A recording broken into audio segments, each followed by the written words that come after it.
Day 2 of the 2024 Perfect Game Junior National Showcase rolls on with another game from the famous East Cobb complex. The Columbia Blue Squad will take on Gold, another 10-inning contest. Just finished off a 10-inning game a little bit early on this morning where we had some big swings of the bat, some really good arms as well. We'll take you through that, but the weather certainly has cooperated as well as East Cobb. Atlanta has not taken hold just yet. Temperature has climbed up to 81. Humidity, of course, is always a bit of a factor on the turf, but it has been, at least to this point, without much drama. What we saw earlier today, performance to say the least from Wilson Pennant. This is what we have coming up after our second game today. We'll have the team workouts. We'll welcome in 4 more teams, have batting practice, of course, which will follow the 60s, and are throwing from the outfield, infield first, and catchers pop time. So a lot going on. 4 more teams we'll introduce you to soon, but this quartet of teams wrapping up their work. And as I mentioned, Brett Dolan, Donnie Marbut, we have seen some outstanding action. Put on a show. When you're able to collect a couple of doubles, exit velo in excess of 90, you've had a good day. Yeah, strong young man. Like I said, really good swing. First ball that he hit, I thought was leaving the yard. Obviously, with the 90-mile exit velo, he has the ability to do that. But had a solid day. Did a good job of swinging at pitches inside the zone. And one of the things that didn't really show up because he didn't have to, he didn't chase pitches, right? And I like that about him. Really understood what he was looking for. Put some good swings on it. So the metrics enjoy that. So did the scorebook. Here's the lineup for the Columbia Blue team, brought to you by Launch Hydrate here on PerfectGame.tv.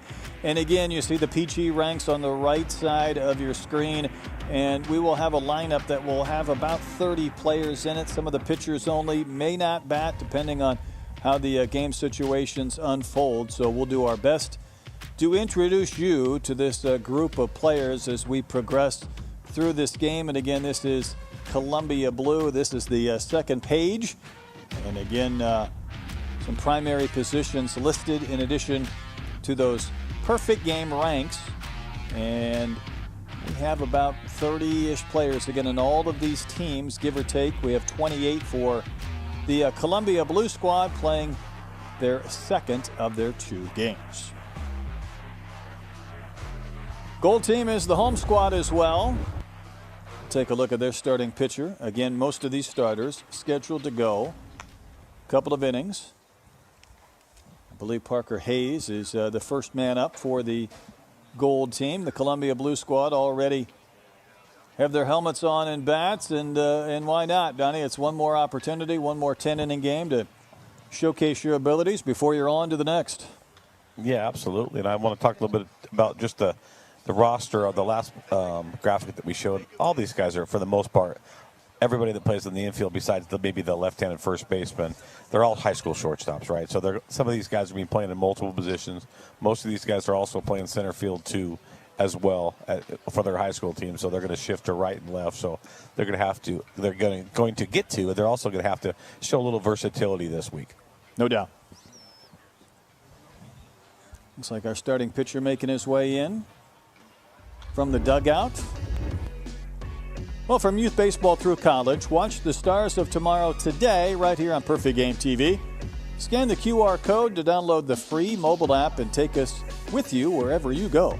With great documentary content or over 100 live games and showcases just like this every year, Perfect Game TV is the home of amateur baseball. Of course, the sophomores follow the juniors for this busy week at the East Cobb Baseball Complex. We've seen these teams work out. So the first 4 teams, they're able to kind of establish themselves on the leaderboard. And in fact, for the 60s, here's the times and the names. We'll see Jack Dugan, in fact, in this game. See a few more. We just saw Shillar in the last contest. Branson Crawford involved in this one. Ethan Rathman as well. Morrell played in the previous game. These are the numbers, though, up on the leaderboard for the next 8 teams to try and take down. Yeah, haven't saw obviously a lot of stealing bases in the scrimmage in the games part of it, Brett. But I tell you what, when you're looking at 6'5", 60 runners, boy, we got some really good runners in this program. 93, the number to beat as far as the outfield, with 3 different players, Britt Harris and Shalar, all up there at 93, with a handful of guys right behind at 92 and 91. Our top velos brought to you by Yacker Tracker from the outfield, and we did have a few guys throw as well from both outfield and infield, but for the infielders, for the velocity, see 93 is that number again, Shalar, Hoddle, and Britt, and then a handful of guys right behind, 92, 91, and 90. So I have a feeling we'll see several more players from the next 8 teams that'll insert themselves on that leaderboard, maybe even take a crack at it. And catchers pop times, Mickey Gilligan leads the way at 185, and handful, what a few, sub 2.0 pop times. Again, brought to you by Yacker Tracker. Yeah, Brett, I like to tell people like those pop times to the catchers. Like I said, my job for a living is to be at games, amateur games as well as professional games. And I will tell you this, in the last 3 months of games, I have not seen anybody throw 1.9 or better. So we're looking at kids that are 2026 grads right now throwing the ball as well or better than college players as well as professional players. Yeah, that's interesting. I think sometimes the pop times, maybe the one number, you can kind of game the system just a bit in a showcase, because you're not trying to frame a pitch, you're not dealing with a hitter, you're truly trying to get the pop times. But nonetheless, it is an indication of your exchange and, how quick you might be, so to speak. This is what's on tap. I think we're waiting for an umpire. Team Columbia Blue, Team Gold will be the 2 squads taking turns at putting up some more individual performances and team performances today. And then 4 more teams will come in later on this afternoon. So we'll see what Columbia Blue and Team Gold have in store for us.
The left-hander Parker Hayes out of Norman, Oklahoma, is ready to roll. 6'6", long frame, and strong 4-pitch mix with his self-scouting report. The ability to throw any pitch at any count. Fastball's working up in the high 80s. Good command, plus sinker, he says. Curveball working in the mid-70s with 12-6 action, and his changeup is sitting in the low 70s. And he does add he's had a very rapid growth spurt, which has resulted in some stress fractures in his lower back. So at times it was painful to pitch or maybe even swing a bat. Had to completely lay off baseball for several months to do some intense physical therapy to get back to playing condition. But his dad is the CEO of the Children's Hospital there in Oklahoma City, where he was treated. So he knew, Coach, he was in good hands when Dad is the CEO. Yeah, if you don't know you're in good hands with the CEO, I don't think I'm ever going to a doctor again. But, it's part of the process for these young kids, though. I mean, some of these have really hit their growth spurt, and when they do, it does, the body's got to catch up, the skill set has to catch up, and then sometimes you have some physical challenges as well.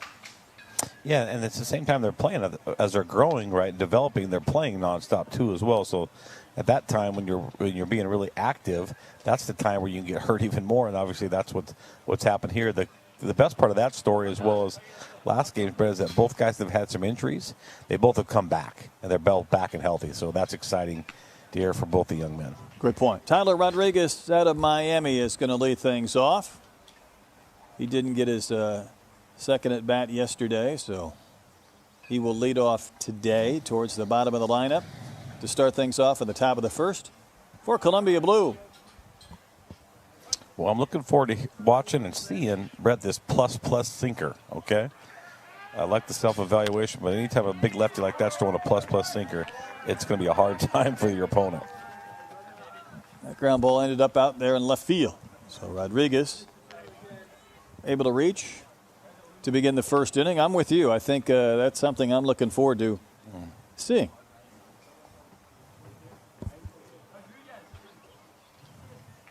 We've had more conversation one pitch into this game than I can remember. So a little bit of confusion. I'm not sure if we're dealing with one less umpire or not, but we do have a base runner.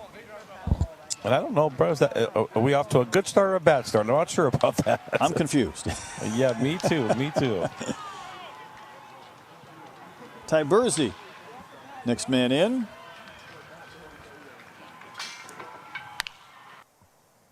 New Jersey native. Going to pop that one up, backing out of play.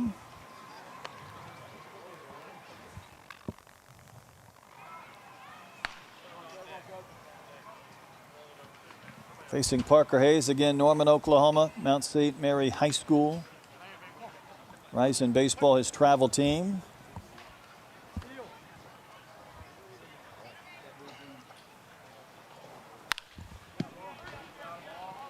Another one fouled back and out of play. Yeah, fastball with a little bit of angle, 83, 84 miles an hour. He's got a little bit of a hop, too. He's already has the leverage on the angle because of how tall he is. But watch how high the arm gets up and watch him just kind of stay on top of the baseball and get downhill.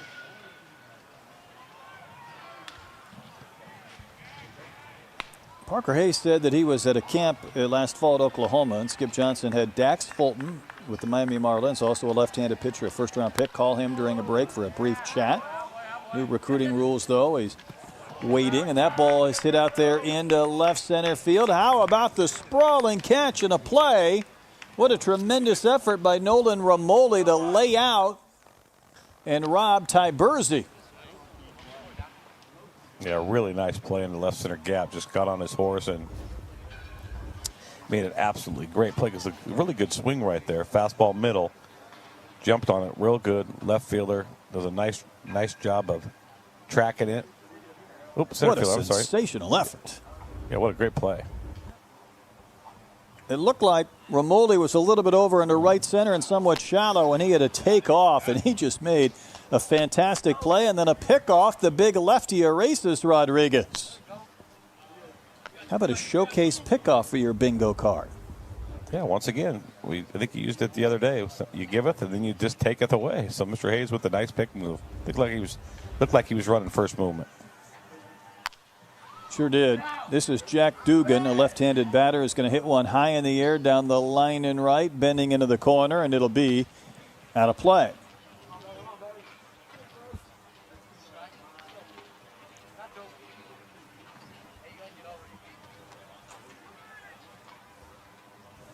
So Dugan in there with the bases empty and 2 outs after a pickoff and a tremendous defensive effort.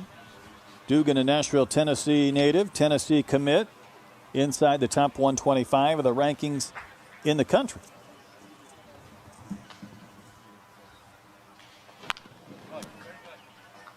Next pitch is rolled foul outside of first. Have we seen any of that sinker just yet? I know he hasn't thrown a ton of pitches here in the first.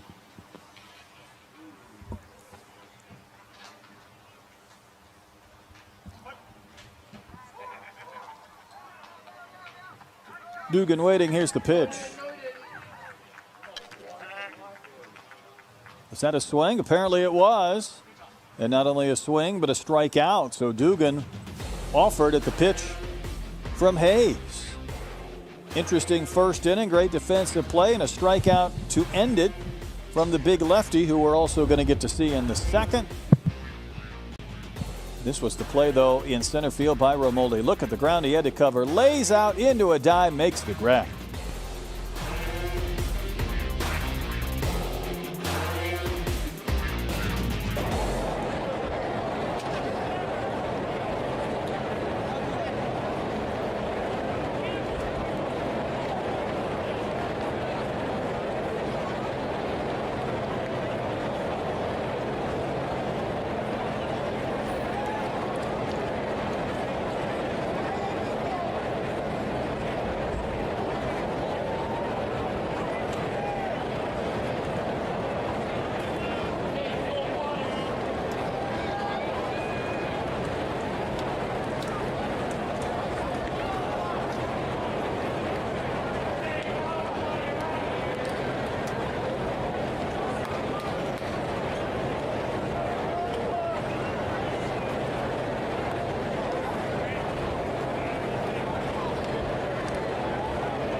Here's your lineup for Team Gold. Again, presented by Launch Hydrate. The first of 3 slides we will show you.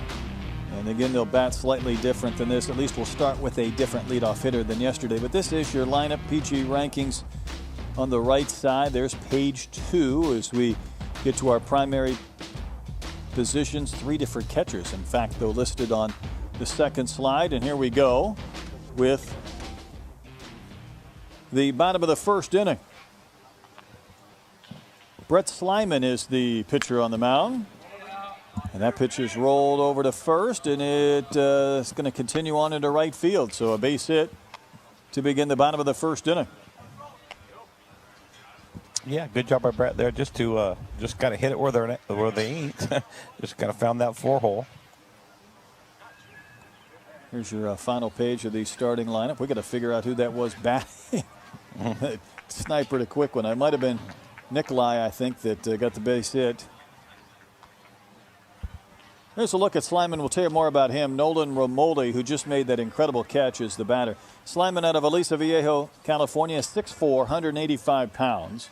Capistrano Valley Christian School, part of the SoCal Giants. Give you his scouting report as well. It was Cole Marchetti who got the base hit, but that doesn't seem to make sense because this is Romoli. All right. I think the batting order is just a suggestion today, Brett. It might just a be. suggestion. There's a force at second. No opportunity, though, to get the speedy Romoli. I got to get to the scouting report, though, on Slyman because he's been quick. He's been able to face a couple of batters already. Higher arm slot, but command of all 3 pitches, throwing them for strikes. A long, lengthy pitcher, certainly with more room to fill out.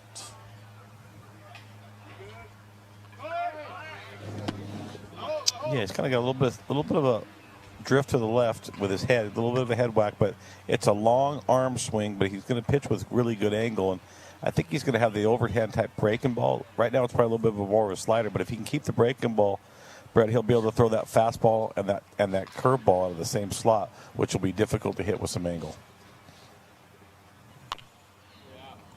This is Shoemaker. Brady Shoemaker. Another California kid, Santa Margarita High School, TCU commit. We talked a little bit about this young man yesterday when we got to see him in the skills portion. Big Bryson Stott fan.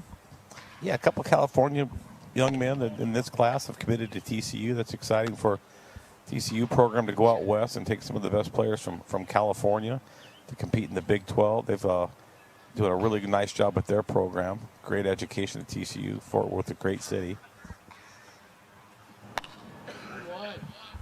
Shoemaker offers it a high one and fouls it back.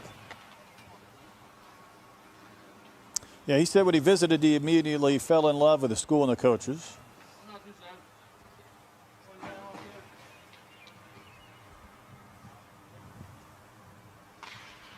One on, one out. That's a pretty good job by Shoemaker just to make contact with that one. As Romoli was off and running. Yeah, that's a good breaking ball right there. Just definitely slotting off that fastball. Good 12-6 break right there. If he can learn how to just land that for a glove strike as well as land it on the plate, he'll get tons of swing and misses at the next level. Going to spray one. Fair down the line and left and into the corner. Romoli's going to come around to score. And Shoemaker with a double. Able to slap that one over the leap of the third baseman and into the corner near the monster. Yeah, nice play. Nice swing here by Shoemaker. Not trying to just do too much.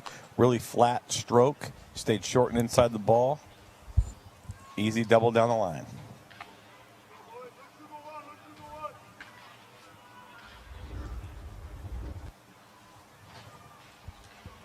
Gavin Hoddle, next man in.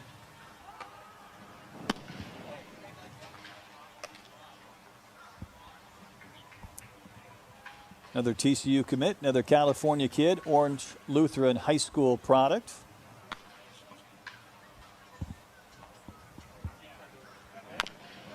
And Slyman's going to get a chopper foul outside of first. 87-mile-an-hour fastball there for Slyman. Slyman, another one of those young arms with a nice slender frame, easy loose arm action, just a little bit of a longer swing, but he creates a little bit of a deception too with the slight stab in the wrap. So lots to like about Mr. Slyman, lots to like.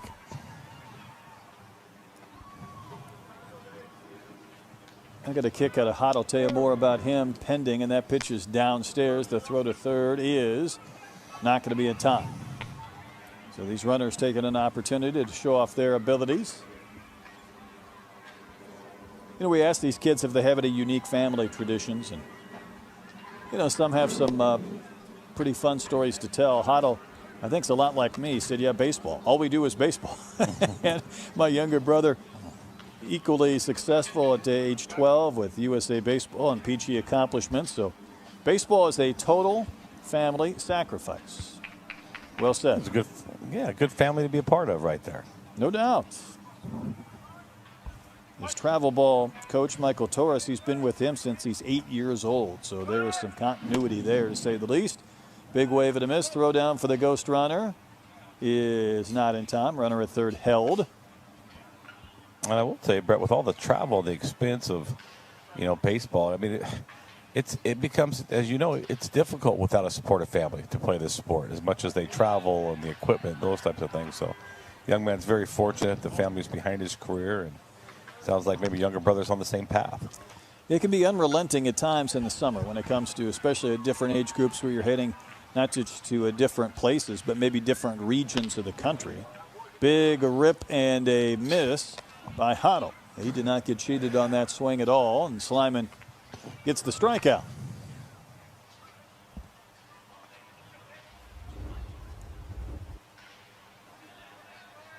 They kind of fastball middle challenge him. Hott got just a little bit big on that. Tries to shorten up a little bit with 2 strikes, but Slyman went over to the middle of the plate and challenged him. Is there a little tilt on that fastball? I think this is Mickey Gilligan. In other words, that ball starts out kind of shoulder high, and there is a downward trajectory, kind of a sharper one, and obviously a fast ball, but a different tilt. Yeah, he does. Like you said, he's got that high release point. He's got a long arm swing, and he's obviously at 6'3" or so. He's got, he's tall too as well. So the ball's not coming in on the same plane. It's going to come in at an angle, right? So when it comes in at an angle, it becomes more difficult to hit. There's that pitch again. It looks like it's going to be belt high, but it's a little further down. And he's got good extension too as well. Ends the inning. Gold team got a run. Schumacher was able to start the scoring for the gold team. He sprayed a ball down the line and left, kept it fair, got it into the corner, produced a run that put the gold team on the board here in game 2.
Got some young kids sneaking over into the seats, trying to find a little bit of shade, maybe a snow cone, watching this game, and we're going to get to see more out of Hayes as we go to the second. Well, you talk about a guy that's all arms and legs, and you're a Pacific Northwest guy. You remember the little unit Ryan Anderson back in the day? I sure do. I saw Ryan Anderson It's one of his early years in professional baseball in Everett. So, yeah, in Bellingham. So, yeah, he had a lot of acclaim, kind of going to be that next Randy Johnson. Some injuries got him. He never kind of made it, but there's some similarities there for sure, Brett. At least with that body standpoint. Taking a look here at Tyler Spangler out of Danville, California, Stanford commit. We're going to see lead off this inning, so it's going to be a good test with Hayes and Spangler. Yeah, I saw the little unit pitch at Tacoma a couple of times, and you know, it was a lot to look at for those lefties because of just how quickly they can kind of cut down that 66 from the mound just with their release point, and that might be a possibility we see as well out of Hayes. Yeah, that's what Hayes. The thing I like about Hayes, Brett, is his extension. One thing I don't like, they'll have to change a little bit, is he kind of loses that lead side, and then all you're seeing is the arm, right? So they can pick his ball up a little bit sooner than you would like. So if you watch that lead side a little bit, you like to keep that a little bit up, a little bit firmer, longer to kind of hide the baseball. Right now, he's showing it a little bit early. Is that a strength thing as well, kind of driving through on those mechanics? Yeah, probably a little bit of both. Those mechanics, his strength. It's, you know, when guys are throwing too, it's just kind of all the way they throw. Very rarely do I think guys can change too much when it comes to arm action. Okay. When you pick up a rock, that's how you throw a rock. When you pick up a baseball, that's how you throw a baseball. But like I said, you can tweak a little bit on the delivery, and like I said, there'll be some drills too so that he can like create a little bit better front side so he can create some deception. Because, you know, pitching, you know, like I said, he's going to have good stuff for sure. But if it shows early and it's straight, he'll give up hits. Chopper foul by Spangler. Really a good test here. You're talking about Spangler. We talked about him and, you know, his rank in this class and how good he is. And you love these tests. Got a young man who's 7th in the class out of California going to Stanford, facing a kid out of Oklahoma with a lot of promise on the mound. And, boy, that looked really good. Maybe just off that outside corner.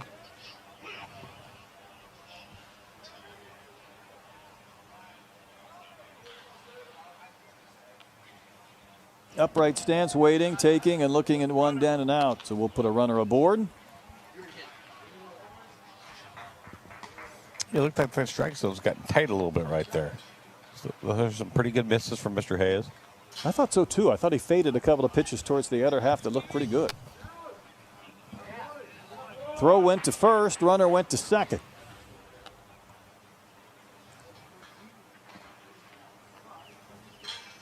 Yeah, he runs first movement right here. It looks like Hayes was a little bit surprised he was going. He goes first movement. Now there's just no play at second. Drew Ward off and running. Not going here. And the pitch again runs down and out to Tyler Spangler.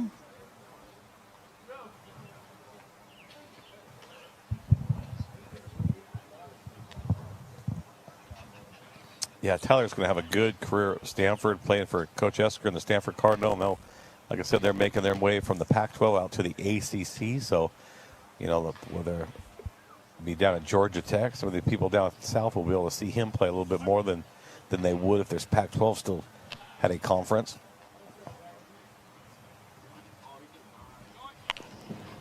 That one's rolled foul. I mean, I'm a Midwestern guy who now is in the SEC, and I'm just kind of filled with regret on the Pac-12 and wishing that wasn't the case for that proud conference. But change has been on a supersized speed here in the last few years of college sports. Yeah, it sure has. Me playing in that conference, coaching in that conference the last couple of years, doing color for the conference. It's just I couldn't be more disappointed for the country, but obviously more for the West Coast. I mean, I grew up as a Pac-10 fan and a Pac-12 fan, and I even until the last day that I did the Pac-12 tournament, Brett, I still thought I know it was unrealistic, but I kind of thought, hey, I'm gonna wake up and this is not going to be true, right? We are truly not losing the Pac-12. We are not losing the Conference of Champions, but it happened. It did, sure did. Hayes in quite a battle here trying to find the strike zone to Spangler, and again that looked really good. Instead, we're going to put another ghost runner on base. Yeah, like I said, from my view here, it seems like he's right on the plate. Like I said, if he's missing, he's not missing by much. Usually in the showcase rules, we get a little wider zone than you might have in true game competition. But then you go from being close at not getting the call to not being close, and that'll be the battle. But Chip Hale and the Arizona Wildcats are a good friend. Happy for them. They got the last Pac-12 championship, although, again, that comes with the fact that it is the last in that conference. Yeah, I watched them down a couple times during the year, and we had them at the Pac-12 tournament. It was a great Pac-12 tournament. They played really, really well. Chip's doing a fantastic job there. I was a little bit surprised they didn't play well at the regional that they hosted. I really thought they were just, at the end of the year, just playing really good baseball. But like I said, it only, momentum only as good as the starting pitcher. So it's always about that next day. So it was unfortunate, but definitely not take away from a great season from Arizona, winning a regular season and a Pac-12 tournament champion. Just a huge crowd at High Corbett for that regional. I know that was disappointing. We got a couple of upright lefties in that shot right there. Still trying to find a verdict, and another one fouled away. We might run out of ghost runners here at some point. I mean, Hayes keeps trying to find the zone, and Spangler keeps spoiling pitches.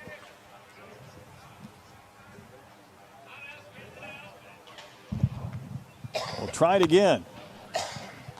There's a little tapper by the mound, and the throw to first is going to be in time. Now, one of those ghost runners will score. So the play was made by Nikolai at short. Spangler saying, I saw about 15 pitches in that sequence before he grounds out, but gets an RBI.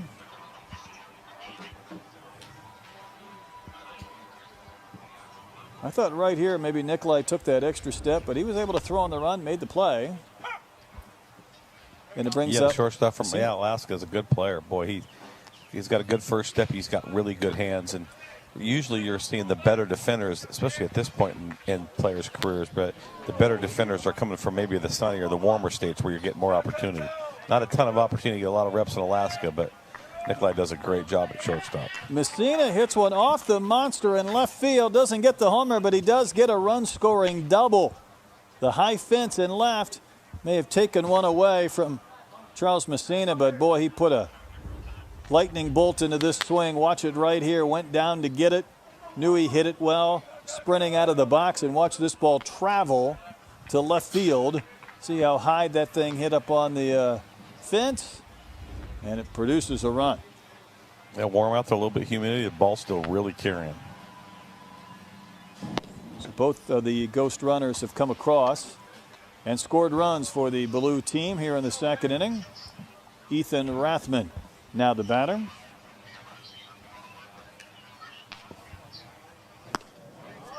And he's going to swing right through that pitch from Hayes.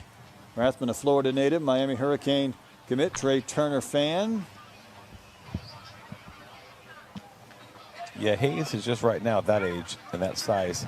His coordination is pretty good for a guy that size. He's just going to need to get stronger, and he will. Like I said, over the next couple of years, there'll be such a huge difference from the time that he starts his professional or collegiate career. Yeah, that's the projection part of this event. Next one to Rathman, cut on a miss. That one had some good tailing movement to that pitch. Rathman will K, and I think we might call that second inning good. Watch the movement on this pitch. Yeah, was that the sinker or the change? I couldn't really tell, but it looked like there was definitely some sink to it.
2-1 Columbia Blue in front of Gold. We go to the bottom of the second. Perfect Game Junior National Showcase from the East Cobb Complex.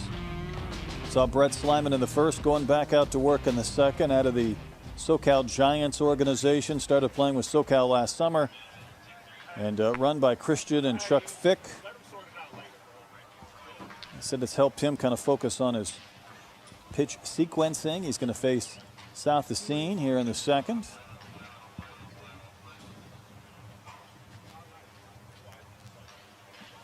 Slyman has said he's been working on trying to improve the command of his split changeup. Here's the first one to South Racine. Carries down and out.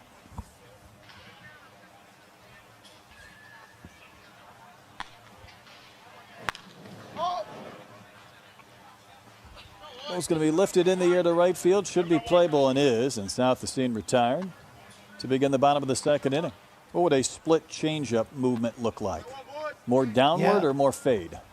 Yeah, I think more downward.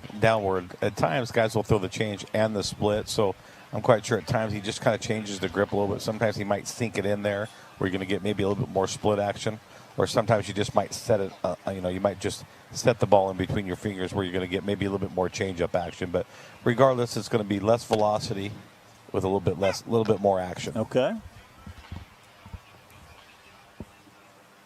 This is Jason Harris.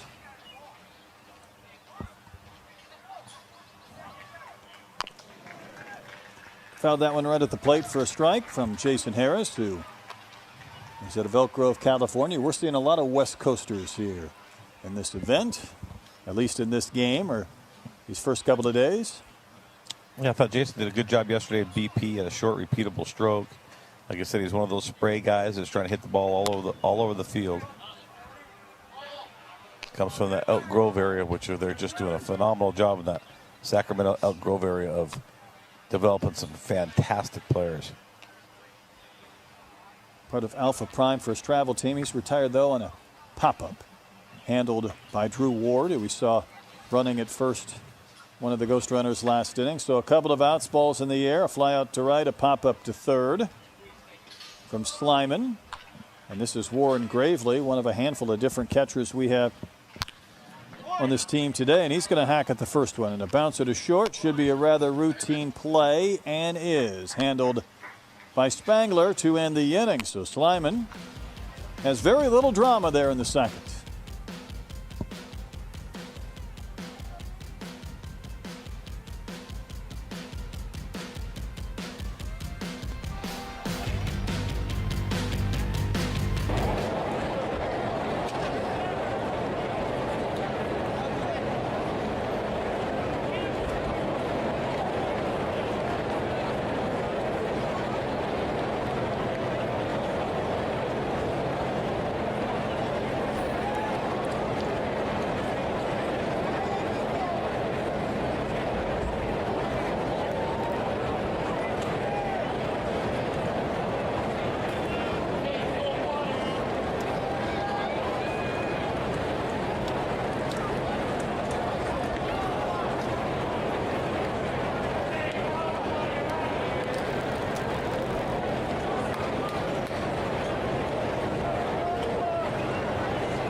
Two to one, Columbia Blue in front of Gold as we go to the top of the third inning. Both of our starters have completed their 2 innings of work, so now it's on to the other scheduled pitchers that we will see. And the next is a left-hander, Matthew Bias, and again another California kid out of Huntington Beach, a Liberty University Online Academy. And we've seen him from the position player standpoint, his speed, but pitching-wise, he says he works with a simple and repeatable motion for a 5-pitch mix, which contains a 4-seamer and a 2-seamer, a slider, a curve, and what he calls an elite changeup. So let's see it. And, we get a kick out of these guys. We also ask them what their favorite meals are. Now, there's so many questions on these Q&As. I don't often get to that, but he says his mom went to culinary school, so all of her meals are amazing. So he has no qualms with anything. That's definitely the right answer, especially if mom's listening. So Matthew Bias going to work. 5-pitch Mitch with an elite changeup. I'm excited to see this. All right, I knew you would be. Try and whet your appetite a little bit with these scouting reports. Dylan Messina is batting here in the third inning. Our umpire's involved, isn't he? I mean, these guys have had more conversations with our guys than I can remember. I guess they haven't heard the saying, the best umpires are the ones that you never see, right? Well, we're seeing a lot of this crew today. Yeah.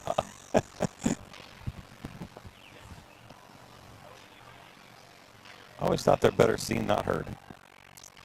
Interesting. All right, there you go. There's Messina, IMG Academy, Cortez, Florida. Not sure a handful of pitches into an inning what the conversation is, unless maybe he felt like he was just pitching too quickly. I know sometimes at the college level this year, they want to make sure that hitter is in the box with his attention focused on the pitcher, and you can see Bias does want to go fairly quickly here. Pitch to Messina, floats in a little bit up and out. It's kind of got that bow and arrow delivery a little bit. He gets the ball out really quickly, but he throws it from a high slot there. He doesn't necessarily have much of an arm swing. It's just a really, really quick circle and really short delivery. And it does come out fast. I'm with you.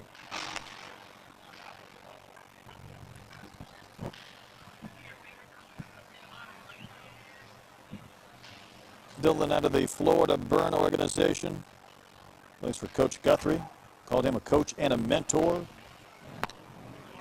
Favorite player, all-time player, Derek Jeter. Still seeing a few of those guys that follow Jeter, although now he's been out for a few years, so we're moving on to the next class of young athletes and players to follow for these young men, and Bias misses down and out.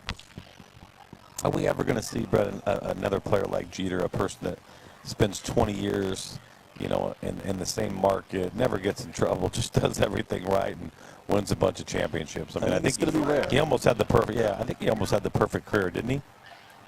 And when it comes to playing for one organization, racking up the championships, even going out with his magic moments and career hit number 3,000 coming on a home run. I mean, at times the script writers were working overtime to perform that. Watch it come to fruition. Yeah, if you had read that before it happened, you would have just said, no way. All right, this is unbelievable. This is unbelievable. This guy's been perfect his entire life, and you're telling me you're going to go out this way and RBI to win a game, to your last swing ever. Here's the 3-2 pitch, and that one is poked out towards right. It's going to drop for a base hit, so our ghost runner will move up to second on the base hit from Dylan Messina.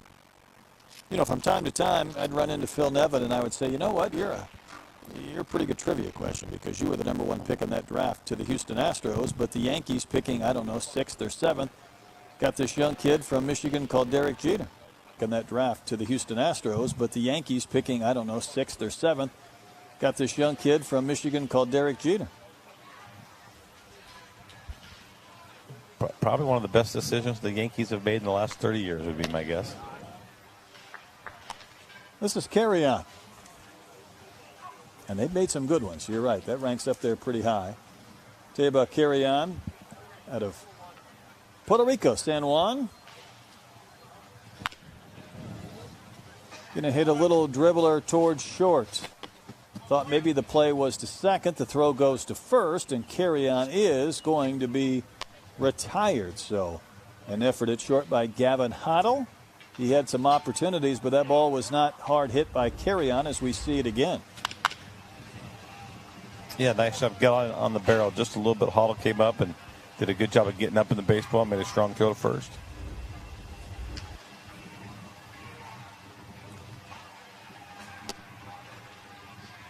This is Ryan Harris. Next man in.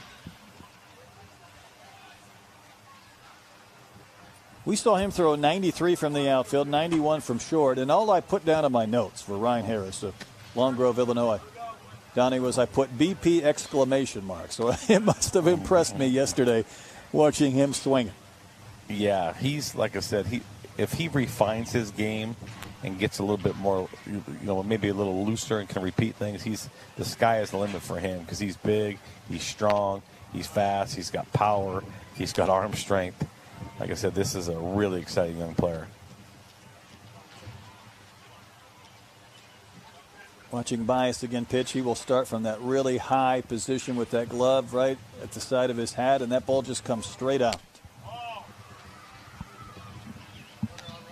Yeah, there's probably going to be a little bit more velocity eventually when he can keep his hand moving. Right now, his hand almost comes from a standstill spot right above his ear. Pretty soon they'll probably lengthen him out just a little bit. I do think he's more of a position player, but when you're left-handed and you've got multiple pitches like he does, and you can throw a good change. I haven't seen the change at some point. I think what makes a good changeup, though, is sometimes not just the difference in velocity, but it being able to throw hard to begin with, where those hitters have to gear up for that fastball, and then they see something that looks fastball-like, just has some fade. And maybe that had a little fade to it. I'm not sure. That one had Harris waving and missing. Yeah, you definitely want that separation. If you can get that separation, 13, 14 miles an hour, then you really have something. So that 85-mile-an-hour fastball or 84-mile-an-hour fastball, if you're lucky enough to have the ability to run that changeup more 70, 71, that's big separation. And if you can keep it down at the bottom part of the strike zone, it's almost an unhittable pitch. Makes sense. He got the swing and miss from Ryan Harris. Watch this one again.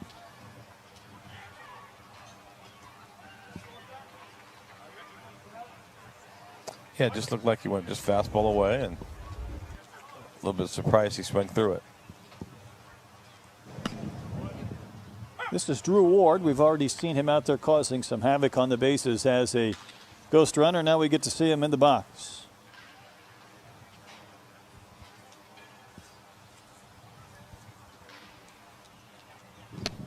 Next one to Ward. That one is spiked, but a really good effort behind the plate by Gravely just to contend with it. Keep that ball somewhere in front of him. Those runners could not advance.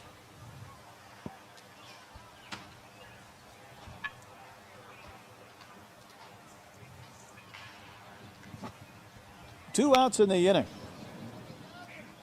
Ward swings and fouls one back and out of play. It's felt like to me these last couple of right-handed hitters have almost been in that swing spot, and that ball's not quite there, and they're not sure if it's going to get there, and they're trying to wait and hold those hands back.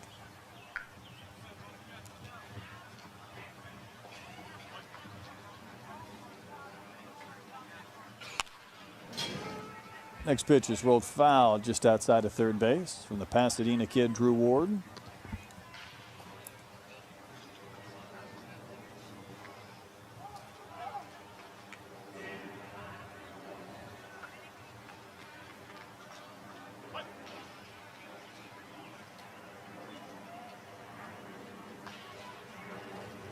First of two scheduled innings for Bias.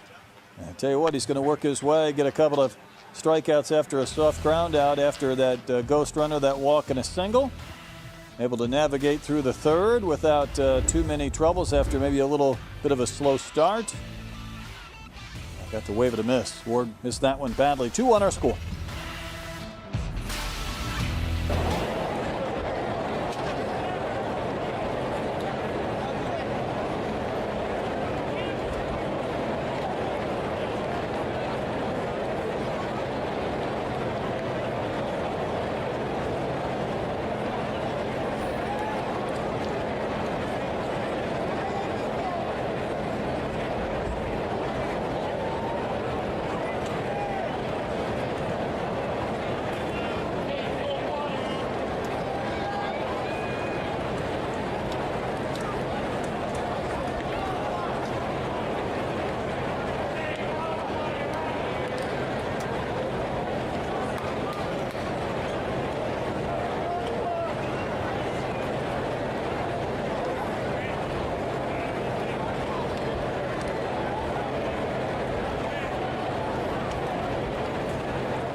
New pitcher as we work our way into the bottom of the third inning. This is Arian Vargas. Arian Vargas And he's out of Maryland.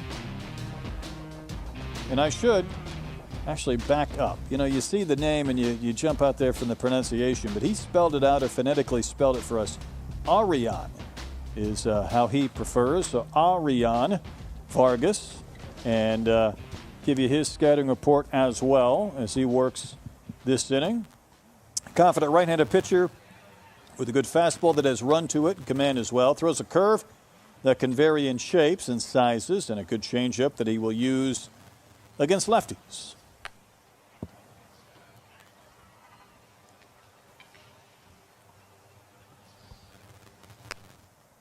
Eric Zadunik will be the scheduled hitter to begin this third inning.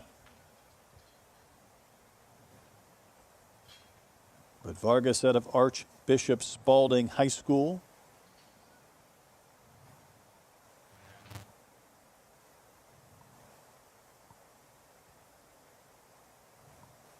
Son of Ramon and son of Johanna, ready to work.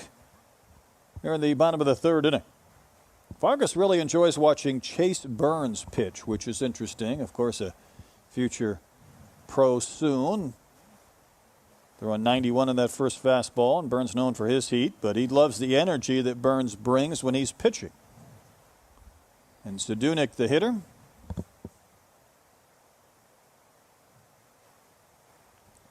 He did say he really didn't throw many strikes. He's been working on his location a lot over the course of this past season, his mental game as well.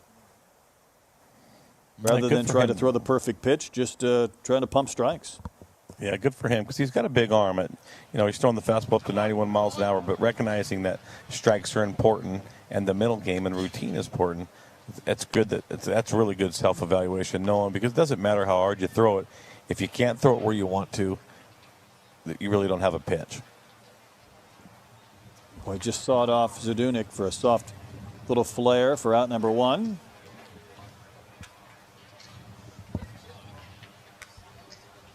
Chase Farmer, next man in. Boy, I like that pitch a lot. Yeah, it's got a little sinking cut to it. Whether or not, don't know exactly what the pitch is. Didn't see the spin rate, but looks more like that kind of looked like a split change right there. There's a curveball. Yeah, that previous pitch had some downward tilt. It came out looking like a fastball two-thirds of the way to the plate and did not. That big bender gets a wave and a miss from Farmer, the Kentucky native from the Louisville Legends. Corey Seager guy. And that's down the middle for strike three. That's carving right there for Vargas.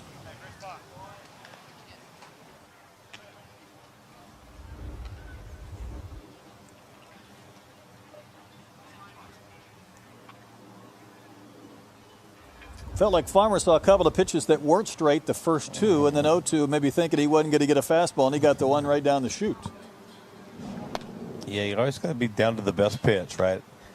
I always hear hitters thinking about, hey, expand the strike zone with two strikes. That's exactly what you don't do, right? You want to make sure that you swing at strikes because pitchers are going to try to throw it off the plate. So the first thing you have to be able to defend is the fastball away.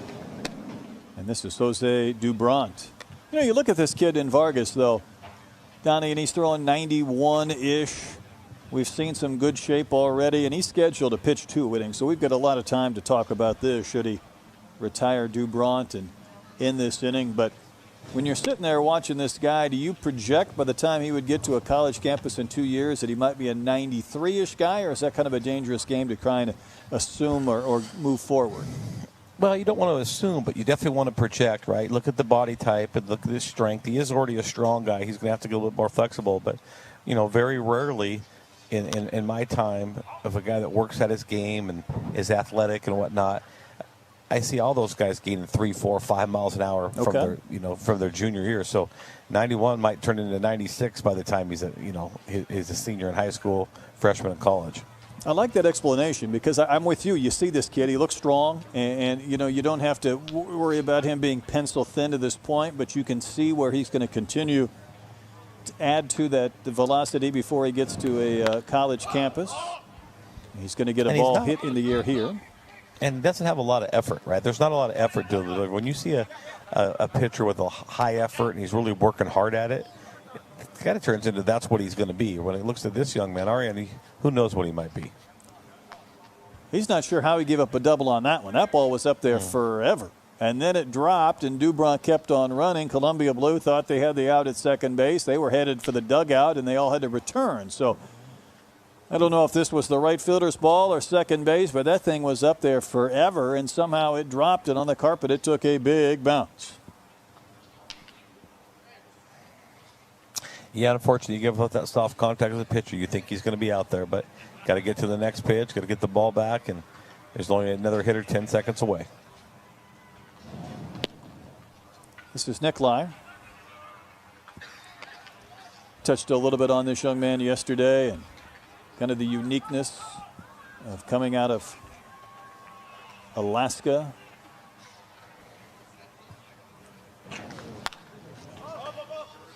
His family baseball background. This one will be out of play. I mean, I can't even put into perspective, you know, this is a lifelong baseball guy wondering what high school baseball in Alaska looks like. I know it's short. It's definitely a short season, but I will tell you in the summer, right? Once Alaska's okay in the summer, because you get to play lots of baseball. There's no, it's light all year round. So, but during the high school season, they move it back. I don't think it starts until literally almost in April is when the high school season starts in Alaska. Okay. It's a short season, and like I said, his older brother is one of the top prospects in this year's draft. He's a catcher that is committed to the university, has signed with the University of Oregon. So, lots of baseball blood running through that family in the state of Alaska. Coming out of Anchorage for Nikolai. Tell you what, I really like the stuff of Vargas. He got the nifty pitch, and our umpire again is, I'm not sure what happened. I mean, tell you, he's got that mask on.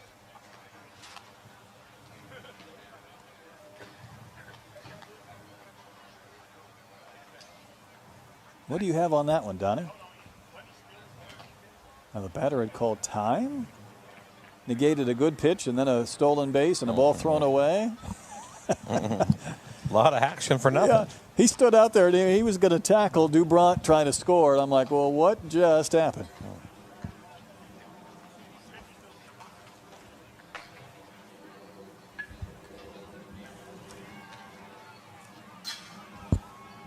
Two and one the count to Nikolai. That one is down, so we're going to have another attempt at stolen base number 3 or so in just this sequence, and Dubron will reach and advance.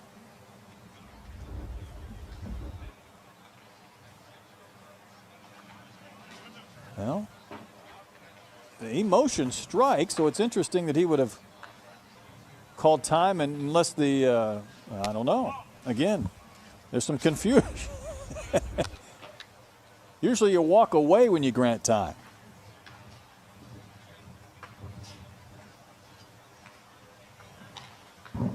Well, for Ryland, he goes to Robert Service High School.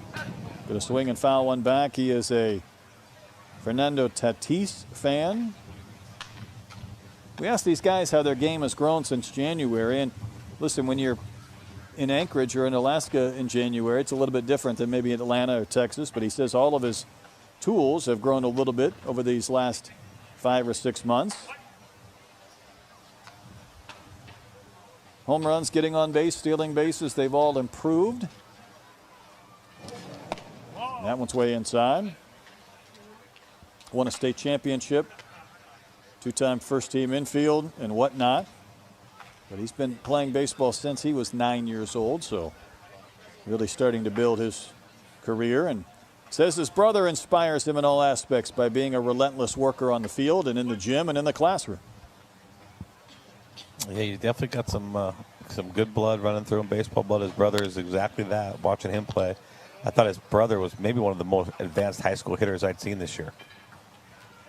Nikolai will ground out to end the inning. So that was an extended sequence with a little bit of something in between. But Vargas, a lot to like from this young man. We'll see him pitch again when he comes back out in the 4th. We head to the 4th.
Bring you back inside the East Cobb complex. We go to the fourth inning, second of two games here this afternoon. For the Perfect Game Junior National Showcase, each team 3 hits as we go to the fourth, and it's not uncommon for the pitchers maybe early on to kind of set the tone. We saw Bias work in the third and kind of fought his command and his control for a batter or so, but then he went ground out, strikeout. And see what he can do as we move into this fourth inning. Yeah, to have as much success that he's had, Brett, with a lower velocity, you're probably going to expect him to be more of a command guy that probably pitches a little bit backwards. He's talked about having, the plus change or the elite changeup, I think he called it. I expect to see more curveballs and changeups this inning. Drew Messi will hit a little soft blooper to short. I will say this, even though maybe he isn't throwing as hard as some of the other guys, he has stayed away from the barrel, Donnie, and I don't know if that's the hitters just not quite seeing it or squaring him up, but he has gotten some soft contact. Yeah, and he has to do that. That's how he's had all the success, right? He's throwing the fastball, low 80s, and some of these guys are up to 90. But if you're left-handed and you can throw it where you want to throw it, you're always going to have success. Right-handed, you're a little bit. You can still have success that way. But when you're left-handed, and like I said, you can put it where you want to put it. That's a recipe for success. Yeah, you're going to irritate some of these hitters. Miguel Leon goes by Miguelito, Maryland native, Maryland commit.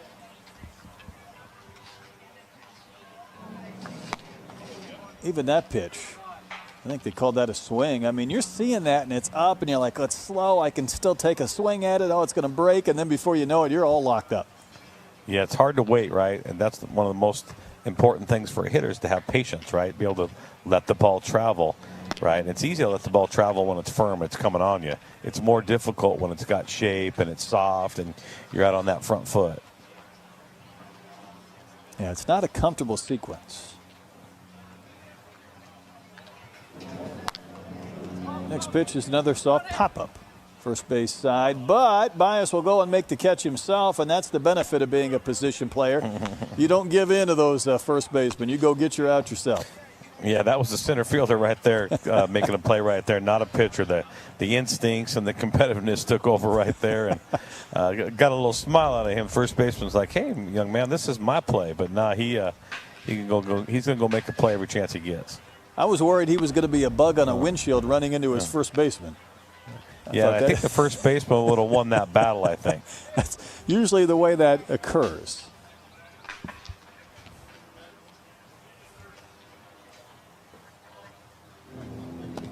This is Livingston. Another left-handed hitter in there. We'll tell you a little bit about him as he bats. Another Maryland native, Maryland area. Gunnar Henderson, Cedric Mullins fan, and you would imagine that would be the case.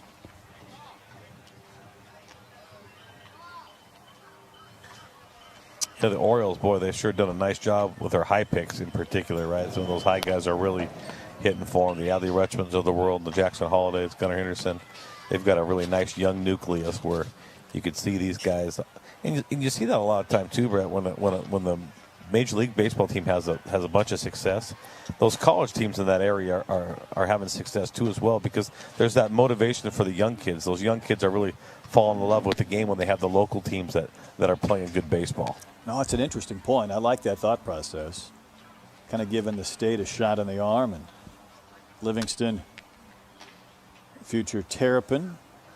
Loved what he said about his dad. See if we get to that. Here's the next pitch. And that's down. He said, Dad inspires him. He's always taught him the right way and to be honest. And he said, it sucks to let him down. So when I think I am, it doesn't feel right. I'm inspired to be like him. I think any father would like to hear his son say something like that. Yeah, I'm not sure if there's something better, right? I'm not sure if there's a. You're right. You could hear anything better as a father, just as your kids look up to you and they want to be like you because you've set a good example. So, and you're passing those same traits on. So, great relationship there. Eli didn't care for that high strike, but that was another quick inning from Bias. Tell you what, he retired the last 6 that he faced after giving up a single, and all he did, Donnie, was just kind of miss bats and throw strikes.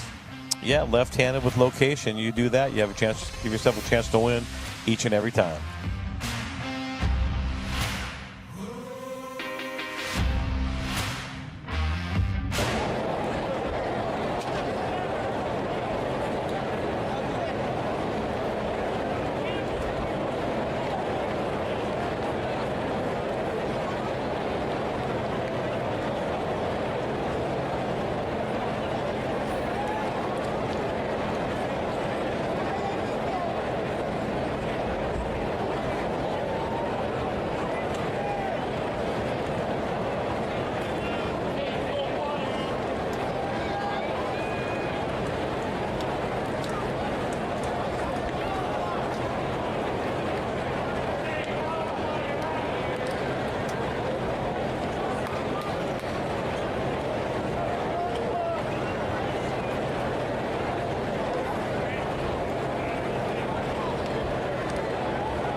Bottom of the fourth inning, 2-1 Columbia Blue in front of Gold.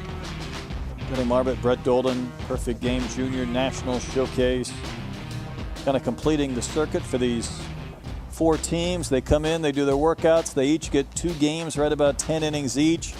Usually see pitchers for 1 or 2 innings. We're seeing Vargas now for the second. And then we're on to the next quartet of teams. So this train keeps moving down the tracks here at East Cobb with this busy week. First the juniors, then the sophomores. Finely oiled machine here, Brad. They do a great job of getting guys in and out and trying to keep on schedule, and a lot of players that want to showcase their abilities, and a lot of great baseball to be played. But, you know, there's a lot of people behind the scenes that do a great job of running this event. Boy, there's no doubt, and they have been for a number of years. As Vargas goes back to work in the bottom of the fourth inning. I go back to it all the way to the Metrodome. It's been that long. This is Matthew Bias. Just saw him on the mound. Now we're watching him bat. And he's going to spray one to the left side and into left for a base hit. So Bias didn't give up many hits pitching, and now he gets one in the box. Yeah, definitely. A legitimate two-way guy there. Going to help himself out, even though not going to really be involved with the win or loss here on the mound, but he's definitely helping himself. Sprayed one into left. I said I'll go back to the National Showcase at the Metrodome, but of course it's been a Tropicana field. It's found a home in Phoenix, home of the Diamondbacks. These events just to keep on charging without any issues when it comes to lightning or weather or whatnot, but always a little bit of a risk outdoors. But this crew does a great job in a long week. And this is Dylan Wells batting for the first time here this afternoon. Pick off at second. And Bias just cruised through the base. I thought maybe he was going to come off. Once Vargas broke contact, I think he looked at first and then decided, I better just throw to second base. Yeah, like the aggressiveness. It wasn't, like I said, I think it surprised everybody.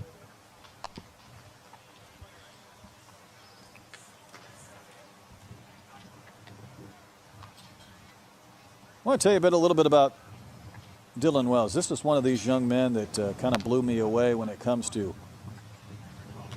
his questionnaire that he provided us. See if he gives us an opportunity with a few more pitches. 2 balls and a strike to count. Son of Denny and Karen. Good pitch at the knees for a called strike. I mean, this is the guy that, you know, for his goals wants to continue to show work ethic on and off the field, be the hardest worker in the room, compete at a high level, be a great teammate, lead by example. And Bias a little bit too zealous there. Going to be gunned down at third base for the first out. So, well, he's making the most of his opportunities out there on the bases, a little bit of everything. But this time might have been a balk in the real world, but we'll call it an out here. Had a tag on the chin, the boot. Yeah, I think you just want to get back to the dugout and get that glove, get ready to pitch. Wells will poke one to second. Little funny bounce off the carpet. The flip to first is going to be in time to retire him with the second out. But a kid with a 4.2 GPA and Wells and seems to have a great perspective. But retired there from Vargas. And, you know, I hate to get another batter through without mentioning, Donnie, that Vargas, you know, he gave up that double to Dubronth. That was really a pop-up that dropped between second and right that could have been caught or maybe should have been caught. Other than that, you know, he's really been pretty efficient and effective. Absolutely. He's done a good job of going to the glove side with his fastball. Now he's kind of mixing that overhand breaking ball, which is a little bit, you know, on the softer side with how firm his fastball. His fastball has been anywhere from, you know, 87 to 91 miles an hour. So then when he throws out that more of that overhand 12-6 breaking ball, that gives great separation between the two pitches. Yeah, I like that. That's a good explanation. Ray Rivera Gonzalez, next man in. This is his first at bat in the game, so that's the uniqueness of a showcase as well. In the fourth inning, haven't come to the plate yet, but when you're batting 16, 17, 18 guys, maybe mixing in a few here and there, takes a little while. When you're only going to face a maximum of 5 batters in any inning and a minimum of 3, kind of cycle through. Well, he's got a big league name already, Darren. He's got a good name, got a good handle. Sometimes when it's baseball players, those are the little things that stick out. When you're going through this many players evaluating, a name will set a guy aside just a bit. Oh, no question. You want to be able to separate yourself from others, and sometimes it's body type, sometimes it's arm strength, sometimes it's swag, sometimes it's your name. Hair. Yeah, that's part of it too. I always just tell the players, if you're going to be the outlier like that, you better be a good player. Yeah, lean into it. You better be good. Got to put a runner on base there. I'm not sure if that was a hit by pitch or a walk. It came so far in. Regardless, the result is the same.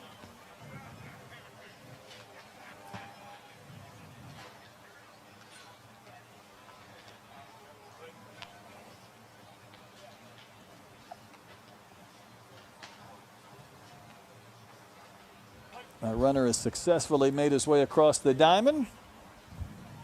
Next pitch from Vargas came a little bit in as well. And, I think we talked about it earlier. Sometimes these guys at the end of their second inning, they look a little bit tired. And I know they're used to throwing longer than 2 innings. I think there's an adrenaline rush sometimes in these showcases.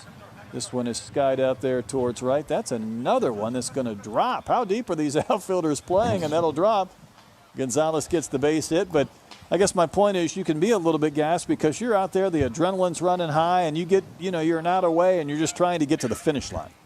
Exactly. You're just trying to, not necessarily you're trying to get your 6 outs, right? So they're giving all their best effort. Sometimes guys are from a different area, so it's a little bit muggier, a little hotter on them, but still throwing the ball well and doing a good job. But like you said, the defensive placement, I think the outfielders seems like they're playing a little bit deep when we're dealing with wood bats. It looked like a pretty good break on that fly ball, and yet it wasn't close to being caught. And I'm like, as a pitcher, you see that ball go up with somewhat soft contact, you're thinking, I'm done. And there's a chopper up the middle, but that will result in a force. So the quick bat and quick out after that ball dropped. And that was Swanson, who was up there hacking early. He's retired, inning over. Vargas done after 2 frames. 2-1 our score. Columbia Blue in front.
When we go to the 5th, new pitcher as well for Team Gold to face Columbia Blue, and we've got another Canadian from Ontario, Canada, Julian Saborin, part of the Fieldhouse Pirates organization.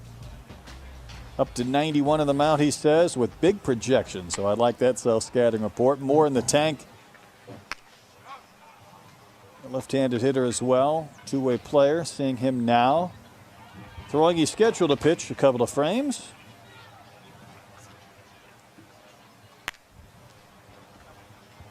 Might have to take that sleeve off, though, he's working with. He said strength and conditioning has been paramount in reaching the goals this season, just to keep, I would imagine, getting bigger and stronger.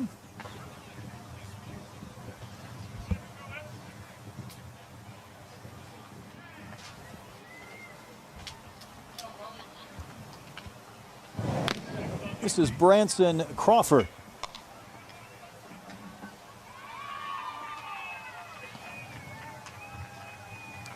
Crawford out of Gainesville, Georgia. The Dream NTL travel team. Pretty good pitch there for a called strike.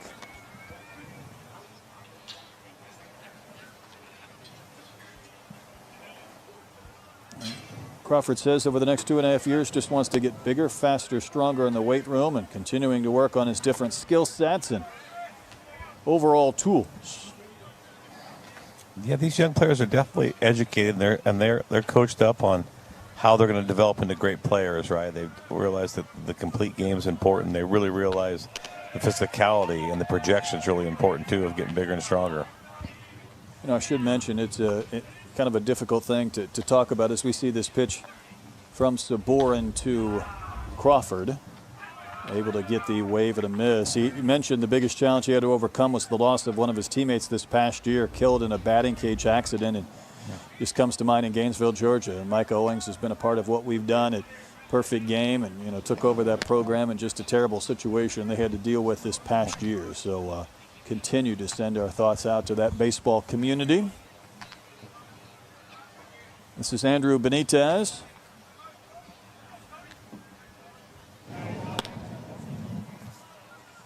Tell you what, Sabourin's up there pumping some strikes, though. Yes, he is. He got a quick arm and does a nice job of just locating to his glove side. He really likes to go the fastball away to the right-handers. And then that slider, he wants to slot right off it. And that's a plus pitch right there. That's got some tight movement, doesn't it? A little bit of a break on that? Yeah, it sure does. Let's see that one again if we can. Just watch this late movement. Right here you're thinking fastball, and then that thing had some tilt and break. Yeah, that's a true swing and miss pitch right there. When you're Benitez and you go home and one of your buddies says, you know, what was the showcase like? You're like, I saw a slider that I swung and missed on and struck out that was like, holy smokes, that's not much fun if I just see that on a regular basis. Yeah, I don't want to see that guy again, he's saying. Wish that guy was playing for us. There's a ball that's going to be lined into the corner off the bat of Dawson. Racing towards second base, in with the dive, and he's got himself a two-base hit. Andrew Dawson.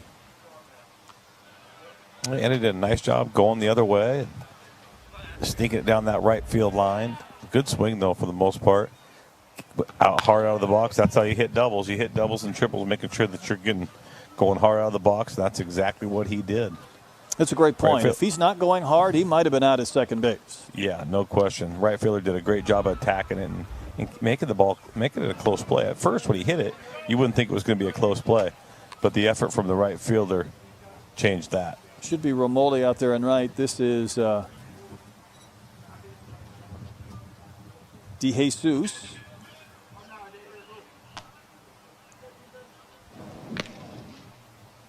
Makes a big wave and a miss.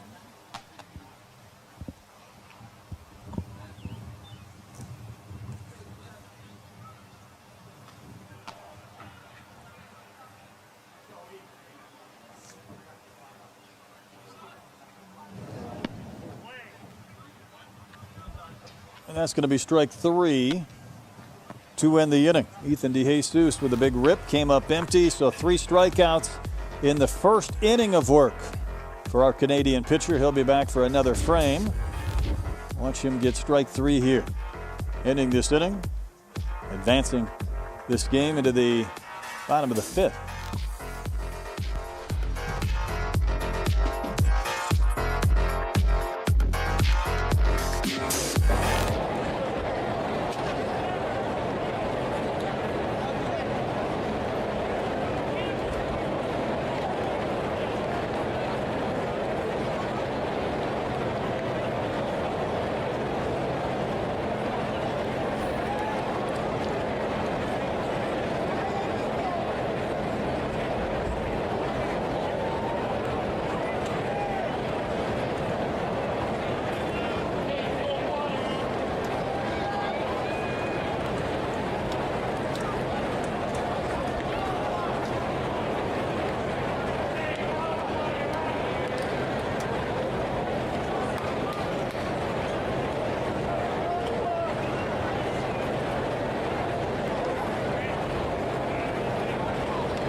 Got our next group of teams, our quartet of teams, beginning to assemble.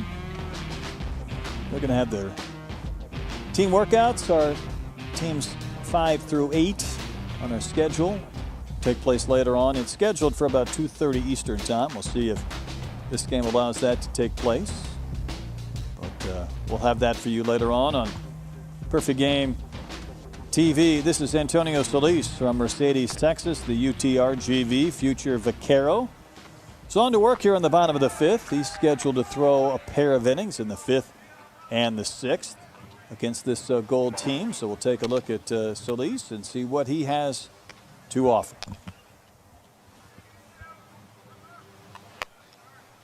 Well, he's got the sleeve and everything else he's got to contend with before he's ready to roll.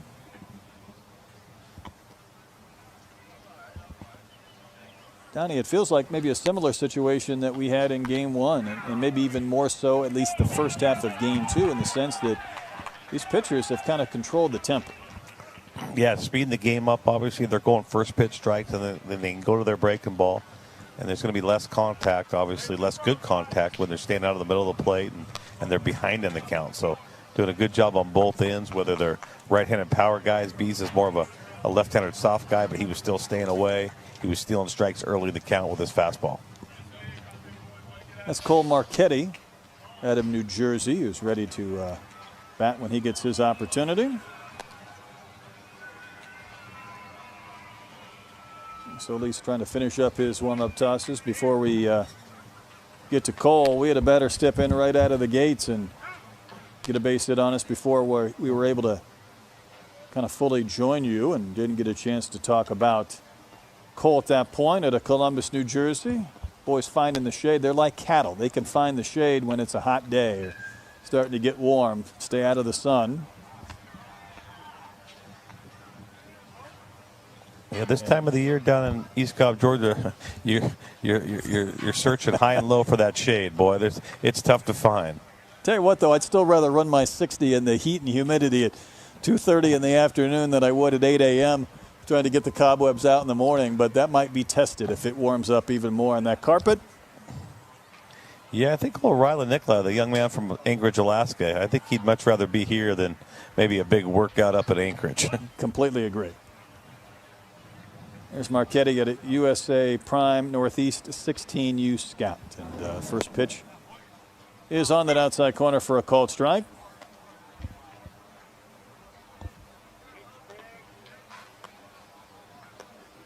Loves watching Bryce Harper play because of the passion he brings and his clutchness for the Phillies. Had a big home run yesterday in London across the pond. 86 on that pitch from Solis.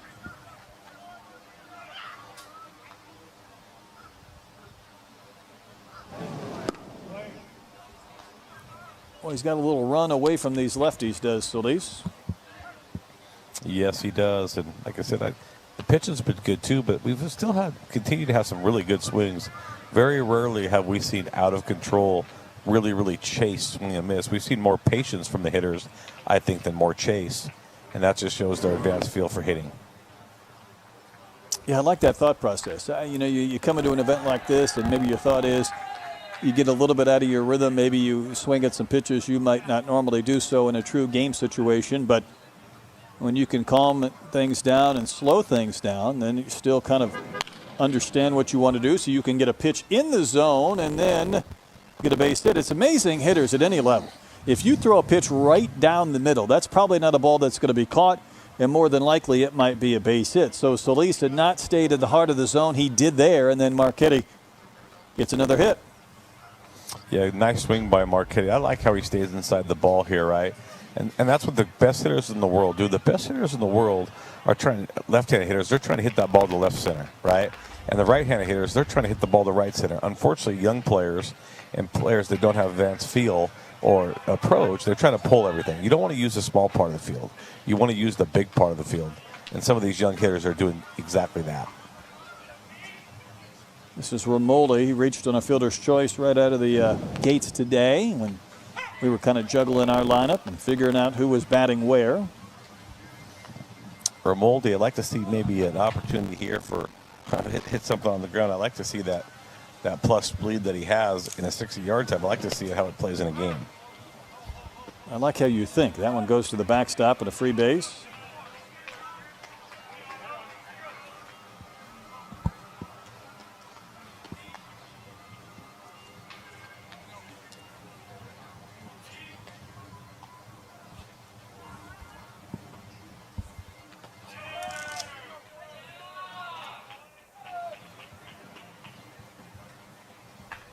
Ramoli out of Illinois. You know, we asked these kids where they want to play their college baseball, and I would say Nolan had an answer that was succinct. I think it was honest, and made a lot of sense. Again, we asked these guys, where do you want to go? And he just said, somewhere warm. Pretty simple, right? With an exclamation mark. That's his dream school. Yeah, absolutely, right? And, you know, all he's going to do there, too, is just expand his options. There's a lot of places in the country with warm weather, so there's no reason to, you know, shrink your options down to one little spot. You know, one of the guys he looks up to is Massey for the Kansas City Royals, and I like that. Michael Massey went to the same middle school, high school, played for the same travel program. Certainly a hard worker, down to earth, and loves to see him doing well for Kansas City. Next one to Nolan. Sends the count to 2-2.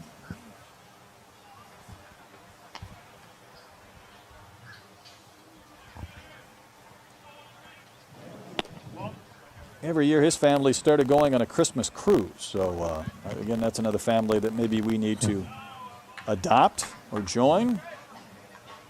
The Ramoli family in Illinois. Yeah, I'm up for adoption. You're in? You ready to go? It's you know, from Seattle to Chicago. It's just an easy flight, so I'll even pay for that myself. You think you've talked me into it as well. There's a roller foul off the bat of Nolan. Why not? I mean, when families out of the Chicago area, you know, go on large family trips, what could go wrong, like the Griswolds, huh? Yeah. So Lease having to work against Ramoli, and he will win the battle and get the K. So that took some effort. But Solis gets the strikeout.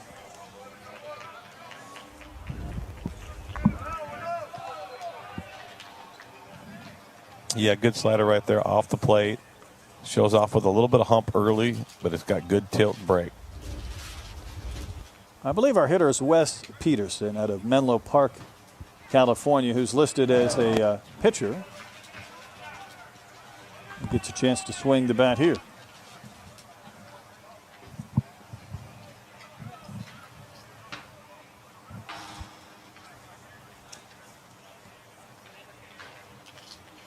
Here in the fifth inning. Next one to Peterson came way in. I'll tell you, the one time when you got pitchers that are batting, that's the one thing that scares me. He was hit by that pitch. It grazed him. I thought maybe he pointed to the knob of the bat, but maybe it got him in part on that hand as well. It's always a scary situation when those balls ride up and in. And I was talking about his run away from lefties. Well, this time against a righty, it came in and got him. Yeah, like I said, those can be dangerous. Those are hamate bone type breaks, or wrist, fingers, knuckles. Those can be really tough to rehab. So make sure that make sure that he's healthy there and nothing hit him square. I'm not sure if he tried to tell our umpire it got him on the knob of the bat rather than the hand. I don't know. We didn't put we started with a ghost runner and then we had him return to the dugout. Yeah, must have called foul ball there.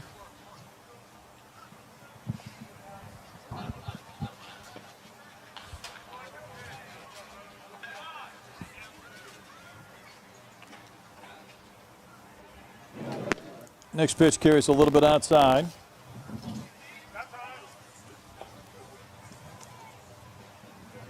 .86 miles an hour on that last fastball.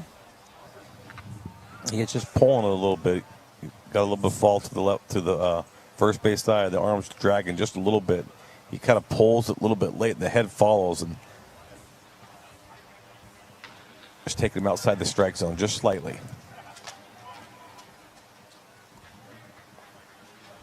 And obviously, when you're scheduled to go 2 innings as he is, I mean, you don't want to have to fight it a little bit. Now, you can bounce back maybe in next frame, be a little more on target. But, you know, when you're starting and you're fighting it just a bit, create some anxiety as he spikes that one to produce a run. Yeah, the swing and the delivery, it's all muscle memory, right? You're doing it over and over and over again. But sometimes, even though they've mastered it, right? Maybe not at this age, but a lot of players, that they just mastered the delivery, they've mastered their swing. It's just so crazy how you can lose it so quickly, right? Things are going so well, and all of a sudden, when you're not in control of your brain, you can just lose it. And you can feel like you've never thrown a ball before. You can feel like you've never had an at-bat before.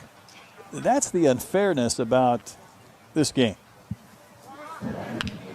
That one's fouled back. I got a feeling a football running back doesn't go out there and just one day feel like he's never carried the football before. No, he doesn't lose feel on that, right? Like I said, he knows exactly what he's doing. So if you want to play an unfair game, baseball's your game. It's it. Yeah, you pick the right one. Maybe take up golf whenever your baseball days are over and and continue on with the unfairness. I don't know if I can do the golf thing, Brett, just because like when coaching baseball, playing baseball, when things weren't going well, I just wanted to keep competing and figure it out. When things are not going well on the golf course, I just want to quit. Yep. Nope. That's usually a good plan. And actually, a good buddy of mine gave me some advice the other day. He's talking about my swing and asked me what I should do. He told me, you know what, Don, you should probably just take 2 weeks off and quit. So I think I'm going to do that. Yeah, don't quit right now. Just take a couple of weeks off and then quit. Cade Mansell, another pitcher, is going to bat here from Mansfield, Texas. So we're seeing a couple of the pitchers get their opportunities.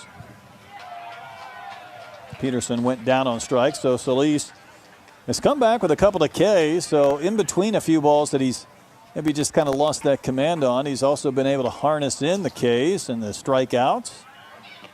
Still contending with the ghost runner over at first.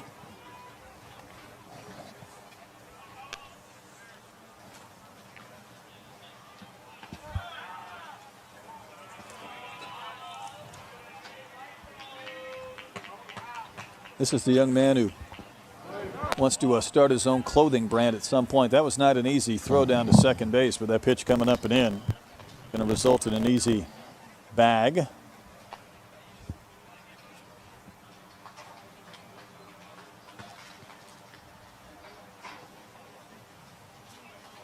Yeah, not only a good baseball player, we got a young entrepreneur on our hands.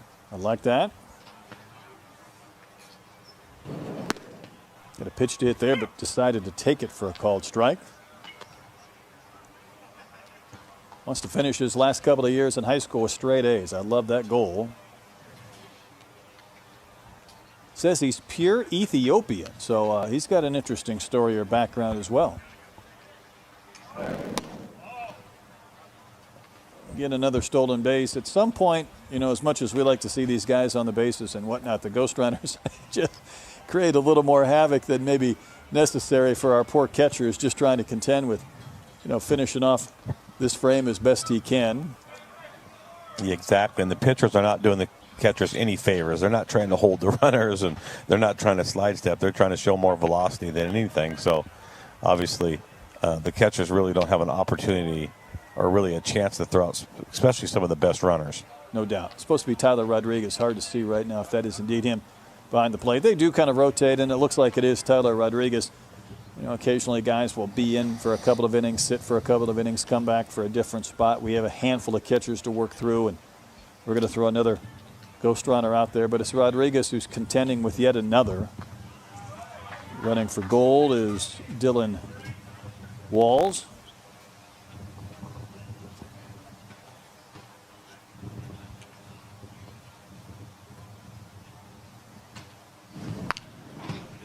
Off the hands. Roller to second. Going to have to be a quick flip, and it is, to retire Mansell.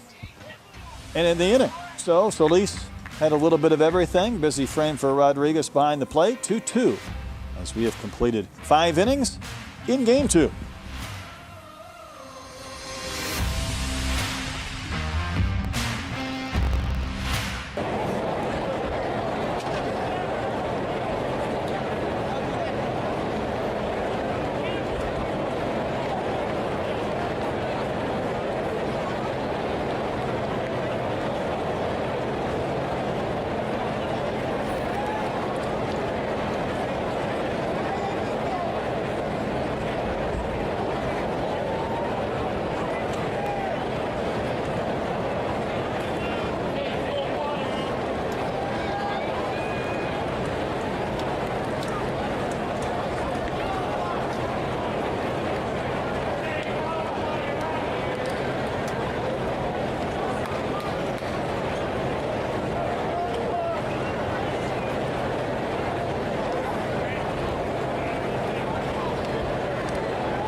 2-2 as we go into the 6th inning.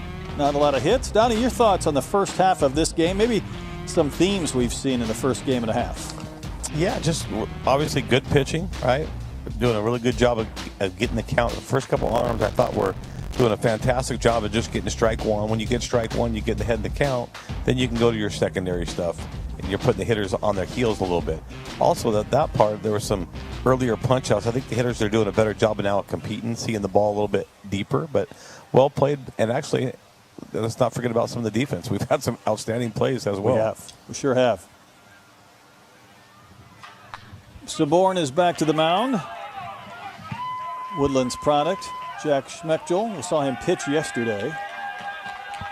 Going to bat here for Columbia Blue. We're starting to work in a few of these POs, so to speak, and I use that term loosely, guys that are maybe primary pitchers. Getting it bat. Good pitch in there for a strike from Saborn. Yeah, Saborn kind of does it easy, right? Like I said, there's not a ton of effort to him yet, right? Like I said, there's definitely going to be more fastball in him. His arm stroke is a little bit shorter, too, as well, but it seems like he has great feel for that breaking ball. I know he threw that one in the dirt, but he sure seems like he can land that breaking ball when he wants to.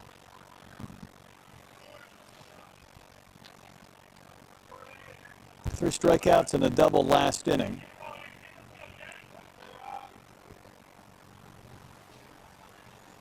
Schmechtel wearing his high school helmet, I believe, for the Highlanders, right there from the Woodlands.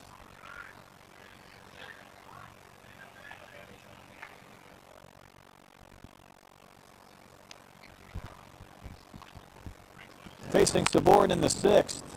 How's that one backing out of play?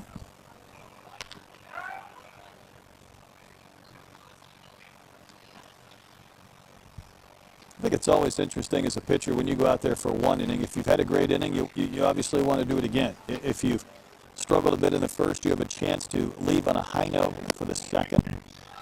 And boy, he's right back to his strikeout ways. That pitch had some nice break and gets the wave and a miss. Yeah, it sure does. Like I said, and he seems to be able to repeat the fastball, too. Like I said, he's really good to that glove side. He understands how to just stay away from hitters. And really, when I'm watching him pitch, he looks like, hey, I'm going to throw the pitch that they can't hit. There's Tyler Rodriguez. He's batted once already. Got a hit way back in the 1st. Batting again here in the 6th.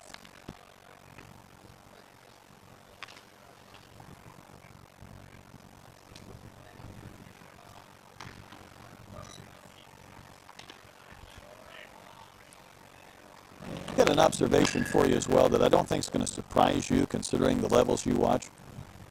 You know, it's just 3 or 4 years ago we were talking about how slow the big league game was and how much time was taken between pitches. This might be the exception after a foul ball. It feels like, you know, everybody's gotten used to the timers and whatnot, but these younger pitchers, I mean, for the most part, when they're in rhythm and they're not throwing a lot of balls out of the zone, they're getting the ball and they are firing. They're working fast with tempo. It's working for Saborn now. That's another strikeout. Yeah, absolutely. And I think eventually, right now, there's a little bit of a, you know, kind of a backlash on the pitch clock, how people don't like it. Well, I don't blame them for not liking it because they've trained so long doing the same thing. It's just going to take a little time. And as young players start pitching, right, they're just going to learn, hey, this is just what we do, right? It's not going to be a big deal by any means. I had an interview the other day that somebody asked me, and I'm no doctor. They asked, what do you think the injuries have anything to do with the pitch clock? I got a degree in sociology, but I don't know what the correlation is with, you know, I just don't. Maybe the number of pitches, but just because I'm throwing the ball a little bit quicker in between pitches, I just don't understand. I don't understand the potential injury in that one. No, I don't either. I mean, there could be a number of factors. I think the pitch timer may be a minimal one, but it is not the leading one, at least in my mind, and I'm not a doctor either, as Ty Bursey bats with a couple of outs and a couple of quick strikes. When you're trying to throw absolutely as hard as you can on every single pitch, that would seem to be an issue. And you have a lot of injuries coming out of spring training early in the year. I think if the pitch timer were an issue, you'd have a lot of injuries at the end of the year or the middle of the year. I think the early is just kind of gearing it up. And unfortunately, we're at that stage where a lot of guys have gone down. Tell you what, though, Saborn keeps pumping strikes.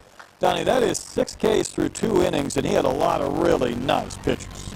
He sure did. And I'm no mathematician, Rhett, but 6 Ks in 2 innings, I'm just telling you, I think that's 3 an inning. I think that's really good, too. Watch this one again. Watch this break. Yeah, it's a good breaking ball right there. I said it's just a tough pitch to hit. And he has great feel for it. It almost feels like he can throw that for a strike anytime he wants.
Bottom of the 6th inning between Columbia Blue and Gold. Tied at 2 almost identical totals. Just missing a hit there from the blue team as we move into the bottom of the 6th.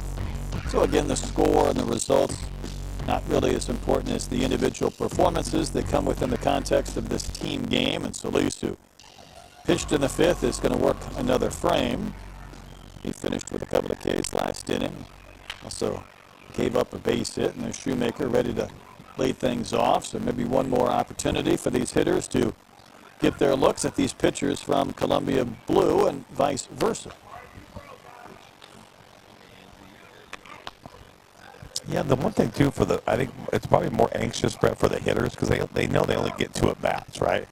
So you're just thinking, man, you're not going to have another at bat for another 15 hitters or so. They want to do so much with the limited opportunities that they have. Yeah, I would completely agree on that. You do kind of feel the anticipation when you've got to wait 4 or 5 innings to get back up there again.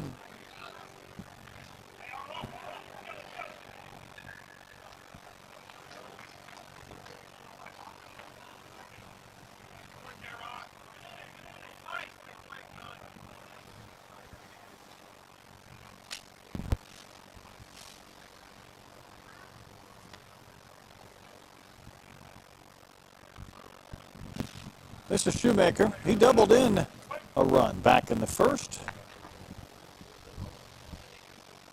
Left-handed hitter ready, and a run back in the 1st. Left-handed hitter ready, and the pitch in there for a called strike.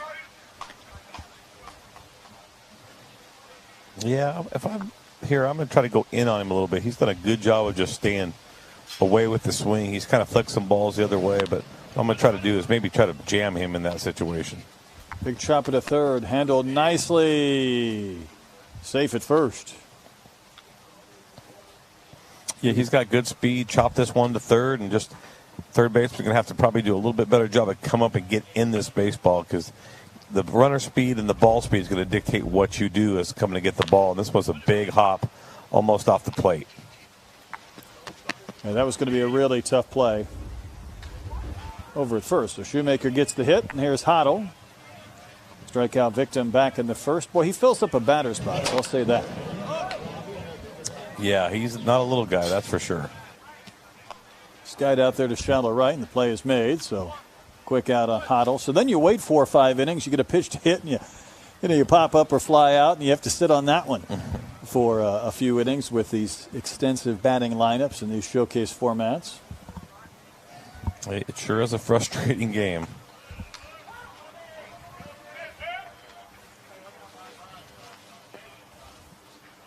Gilligan, the catcher, in for the 2nd time, bounced out to second base in his previous at bat. A Rutgers commit.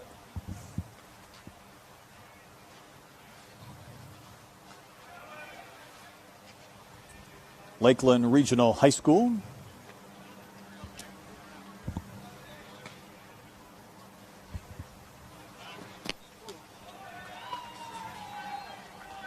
committed to the D1 level as a freshman, of course, before the rules took place. And he said it was hard to overcome, and I thought this was interesting. He said, I was pitched around a lot.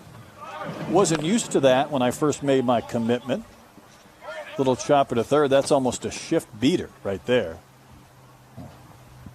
by Mickey Gilligan. Said I got a lot of intentional walks. I decided to swing at some first pitches or maybe some pitches out of the zone when I was just trying to stay aggressive. And I thought that was an interesting thought process from Mickey right there. He just put that ball in play. And able to reach.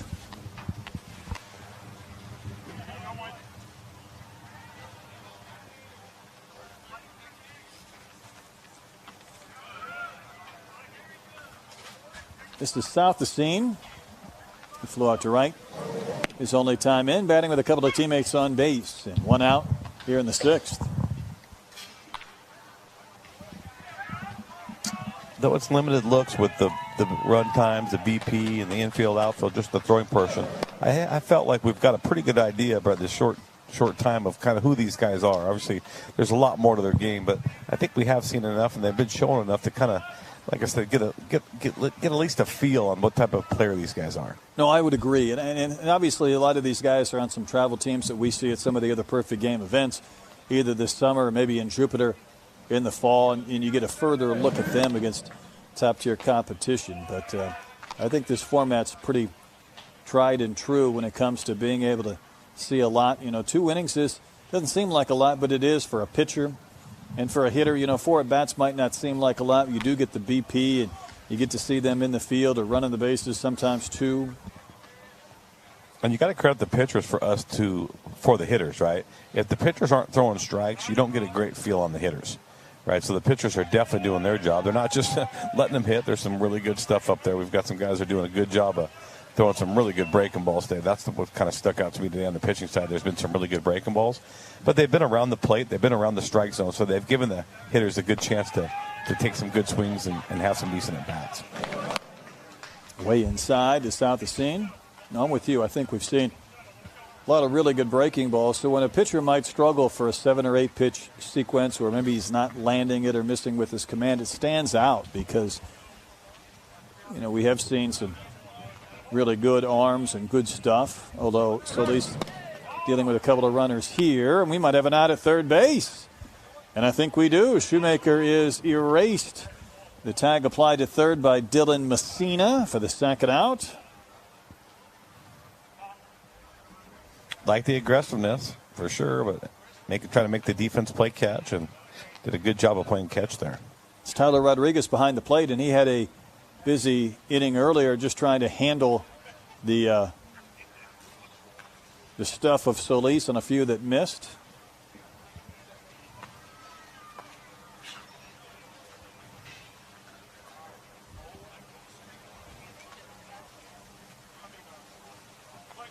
I'm wondering with the ghost runner out there at first, if we said that was ball 4 and we put the ghost runner aboard and negated the caught stealing.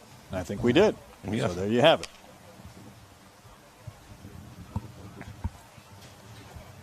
Shoemaker, after he was tagged out, just started walking off, but then he was told to go back, put a runner at first. A lot of traffic now for the Gold team.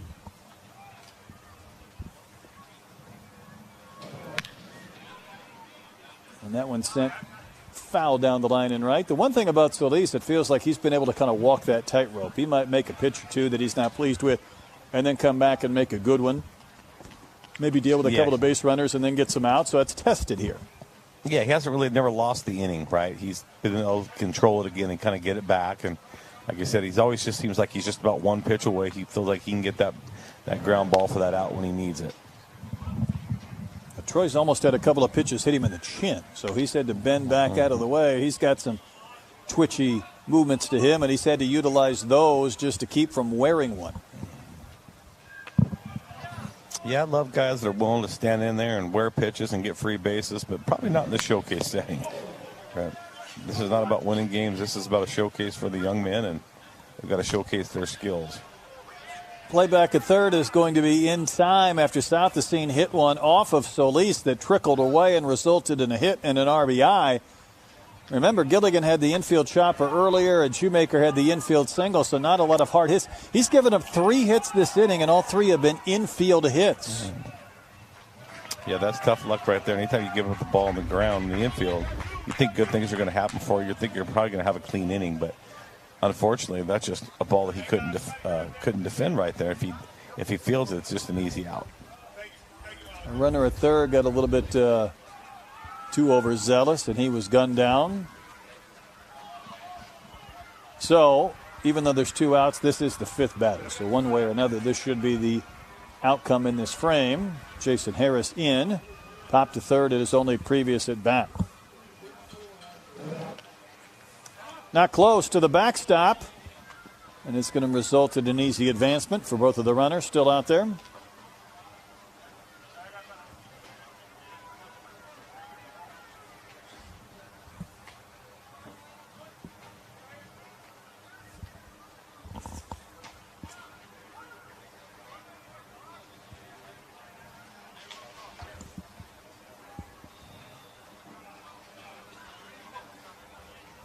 Harris out of Elk Grove, California. Goes by Boogie for a nickname. He's down from Solis. Definitely like Boogie's game. I like the way he runs around the field. He's athletic, left-handed swing. Showed good actions defensively yesterday. Showed a loose, easy swing in BP. Didn't try to do too much. And kind of does the same thing up there. He's got a nice little gather. He kind of, as the pitcher starts, he goes to as well. And it's really easy. Doesn't show a ton of effort. Fielding-wise, he likes to emulate Francisco Lindor and Javier Baez. Hitting-wise, Juan Soto. Well, if you can combine those 2 players right there, if he's a little bit like Juan Soto and he's a little bit like Francisco Lindor, we got a heck of a player on our hands. You're onto here, something. Brett. No doubt. Yes, we are. Yes, we are. 2 of the funner guys to watch in the game. Right? I love watching Lindor play defense. And actually, in a way, I like Soto, watching Soto hit. I don't necessarily love the antics in between the pitches, but I tell you what, when he stands up there and he swings the bat, the power and the bat speed he generates, that's generational right there. When he hit that home run in San Francisco about a week ago to the deepest part of the yard out there in right center, Triples Alley, but up and above, and I'm like, my goodness, few, other than a guy named Bonds, would hit a ball in that spot. Yeah, and it's funny you say Bonds because that's exactly what I was thinking. He's got some Barry Bonds attributes to him, the way he swings the bat, right? And if he can continue to take his walks, he's not going to walk as much as Barry did, obviously, but if he can continue to take his walks, that batting average is going to continue to climb, and you're going to see that young man, hit 300 every year with 40-plus home runs, have a Hall of Fame career. Yeah, that's why he's waiting on the next big contract in our game. Meanwhile, Harris hoping to get something to hit. Solis, I think his tank might be kind of getting towards E right now, but he needs a verdict on this final batter to finish things off as that one is fouled away.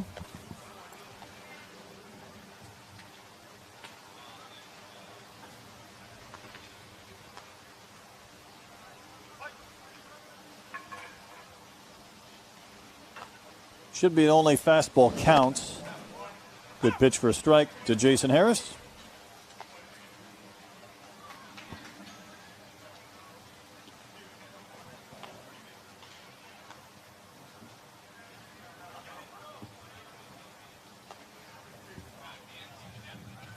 A lot of traffic out there for the Gold team that has played it a run this inning. Part of a 3-2 lead, and Harris able to stroke one out to right, dropping. A run's going to score. 2 runs will score. Should end the inning. But Jason Harris provides a base hit in a fastball only count to knock home a couple and make this a 5-2 Gold lead. Jason Harris making the most of his last at bat. Dropped one out into right. Maybe a little bit like Juan Soto, picking up a couple of runs, batted in. It's a 5-2 game. To the 7th we go.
5-2, the Gold team with a big inning as we go to the top of the 7th. They put 3 across, did the Gold squad in the bottom of the 6th. These are 10-inning games, and again, see kind of a maximum of 5 hitters, which was the case to end last frame. Not necessarily the true baseball rules with 3 outs or whatnot. And ghost runners without the walks of the HBPs. We'll do our best to fill you in as we go along. New pitcher, though, as we go into the 7th inning.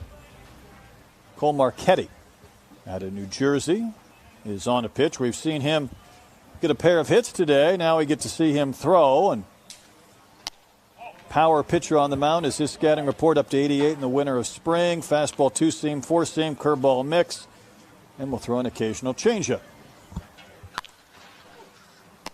This is Dugan on the ground to second. And Jack is going to be retired to begin the 7th inning on a ground out.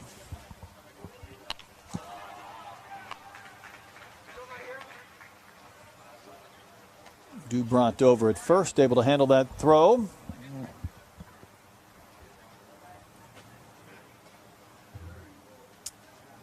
And this is Spangler. He had the long at bat. He probably saw, I don't know, 14 pitches or so maybe in the 2nd. Got an RBI ground out, just kind of slapped at it, but he took several pitches barely out of the zone from the lanky lefty Hayes. And facing Marchetti here at 88. For Marchetti, Donnie, when you got a guy who's a really good hitter and probably profiles as a hitter first and foremost, but can also pitch. I would imagine he pitches for his high school team with that arm, or maybe his travel team. How do you kind of find the balance? If you know, maybe at the college level, I don't know if he might profile more as a hitter, but still could be an effective pitcher at the amateur level. How do you kind of make sense of all that? Yeah, I just think you got to always tell guys you got to throw your pitches. You got to throw the number of pitches that can't throw everybody else's, right? You got to really manage it. When there's those two-way guys, more importantly, I think the bullets that you use during the week are more important. It's probably your bullpen and then your live ones on the mound. So if you are a two-way guy, hey, play the defense and do all those things. Doesn't mean you have to throw all the time, right? Because you want to keep those guys healthy. So anytime I had a two-way guy, I basically said very rarely, unless it's going to be on you, but very rarely are you throwing from your defensive spot. You're going through all the reps and whatnot. Make sure that you're sharp, but let's make sure we use those bullets on the mound. Makes perfect sense. Easy ground ball to first for the 2nd out. I mean, that's one of the reasons why Jack Caglione would pitch Game 3 of every series for the Florida Gators. He was playing first or whatnot and needed to kind of play his position for the first couple of games and then pitch in Game 3 rather than maybe pitching on Friday night and then having to go out and play the field where maybe he'd have to make some throws that you wouldn't normally throw if you were 90 pitches into your outing on the mound a couple of days ago. So there is a little bit of strategy sometimes, too, on how you want to utilize these guys. Yeah. As Messina bats here. Yeah, for sure. If you've got a front line at the college level, if you've got a pitcher that's maybe just as good as your other starting pitcher, I would probably use that guy Game 1. If in a 3-game series, I'd use him Game 1. That way he can go hit and run around Game 2 and Game 3. I wouldn't want him to have to run around and play center field or wherever position he was playing on Friday and Saturday, then all of a sudden pitch it on Sunday. So there's that strategy that way where it maybe be a little bit opposite. Let's get those innings thrown first, and then we can let you focus on, playing the position. I know one time we had a Sunday guy that pitched on Sundays. He played at the field on Friday and Saturday. We just DH'd him, right? That we weren't, he wasn't running Makes around sense. on Saturday. Yep. Yeah, so limit a little bit of that. Yeah, there's not as many, but I could tell you, baseball's a copycat league, right? Now that Shohei's doing what he's doing in L.A., there's going to be a lot more guys that are going to be two-way type players because if you could do it in the big leagues, they're definitely going to say you could do it at the collegiate league. No, I won't pick nits at all with that. I think you're right. We're a copycat league in everything, whether it comes to the analytics and the shifting or however we go about kind of coaching up this game. And Ghost Runner was able to advance on a wild pitch. Kind of monkey see, monkey do when it comes to, we watched this team have success doing this. Maybe we need to incorporate it. Before you know it, there's more teams doing it than not. Yeah, absolutely. Like I said, I think sometimes coaches have to be, they've got to be convinced, right? If you do something that you've never done before, right, you think, oh, that won't work. But now when you see somebody else do it, all of a sudden that's the inexpensive experience that you have, right? You're watching Shohei Ohtani, dominate offensively and on the mound. Obviously not on the mound this year, but you watched him dominate against the best players in the world. That's going to say, why can't one of these young guys do that at the college level or even the minor league level? I don't know how often that'll happen, but I guarantee you're going to see more guys do two-way at the minor league level because of what's happened in the big leagues. 3-2 the count. Messina hits one in the air to right, and this ball is not going to be caught. It's going to go to the fence. So Messina, who had a double earlier, gets another one. And that's some pretty good opposite field juice, and another ball that I thought off the bat might be handled and just continue to carry. Yeah, another great day for Messina right here. Ball got down and away. Usually a ball that's down and away, that's a hard pitch to handle, a hard pitch to lift, but he's got enough strength to allow himself to drive that ball over the right fielder's head for his second double today. All right, so earlier there was a couple of balls that looked like they were really high and somehow dropped in right field, and we were wondering, why are they playing so deep, right? And then all of a sudden you see the right fielder creep in a little bit, and then all of a sudden the ball goes over his head of the fence. Can't keep anybody happy, no, that's for sure. Isn't that the truth? When it comes to a baseball field, you can't keep anybody happy, and almost every time you're on a baseball field, you're going to see something, even though there's more games played in baseball than any sport, right? We watch baseball more than anything. Football's once a week, basketball's 3 times a week, baseball's about 6 times a week. But you still see something on the field. Every single time I go to the ballpark, you see something you've never seen before. It's amazing.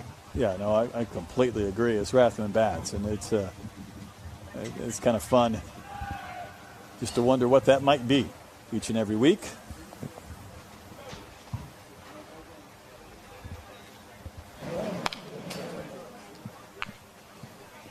I think we actually took Messina out. He was catching. We gave him a blow and let someone else run for him. I think that's Ward at second base.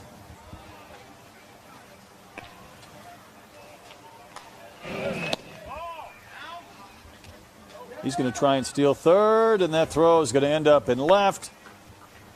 And our pinch runner will come around and score. Definitely doing his part today. A little get an opportunity as a pinch runner. You might as well do something great, steal some bags, cause some havoc.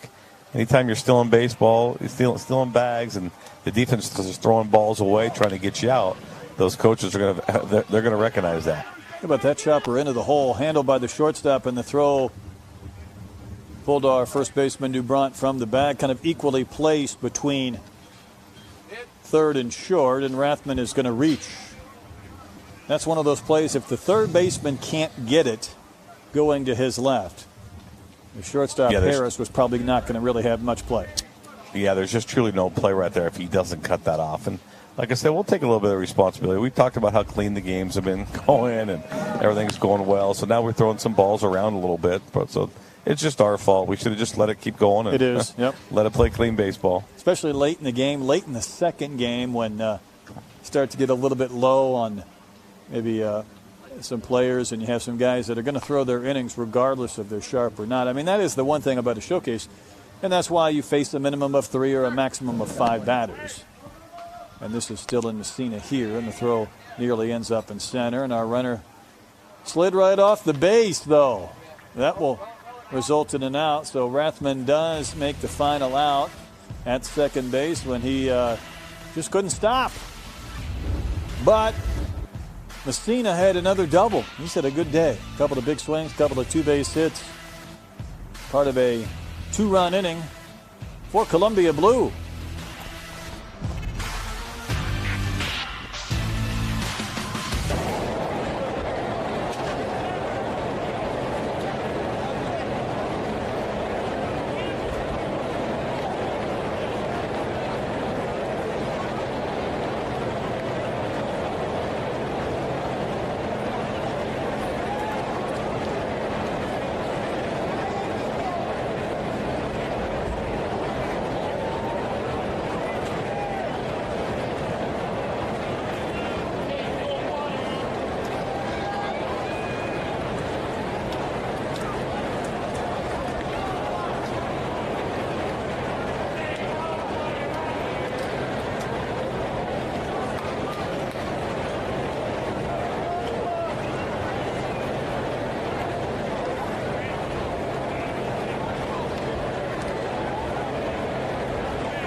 Picking up a few runs here at the last inning. We go to the bottom of the 7th of a 10-inning game, our second game, and the conclusion of this first quartet worth of teams and their activity at the Junior National Showcase.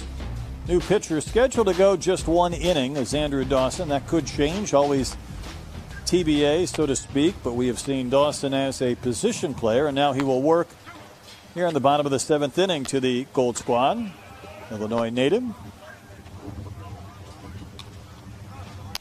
Yeah, when we're talking about two-way guys, too, it seems to me, Brett, the guys that are infield pitchers seem to have more strike throwing ability than the outfield pitchers.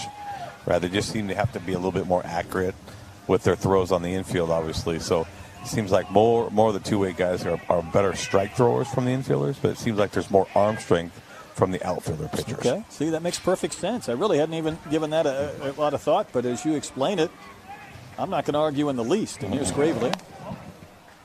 Warren Gravely bounced to short his only time in.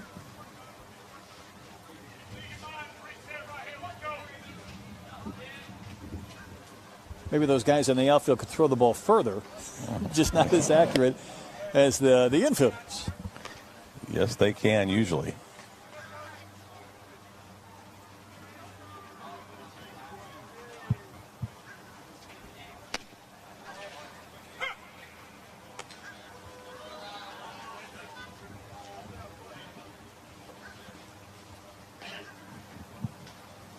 So Dawson working to Gravely here in the 7th. Got a pitch to hit, belt high, swung right through it. We've seen a few pitchers kind of get inserted into the middle of our lineup to get an at bat here or there. But obviously these true position players would like to get their second at bat. For Gravely, he batted in the 2nd. Now he's hitting again here in the 7th.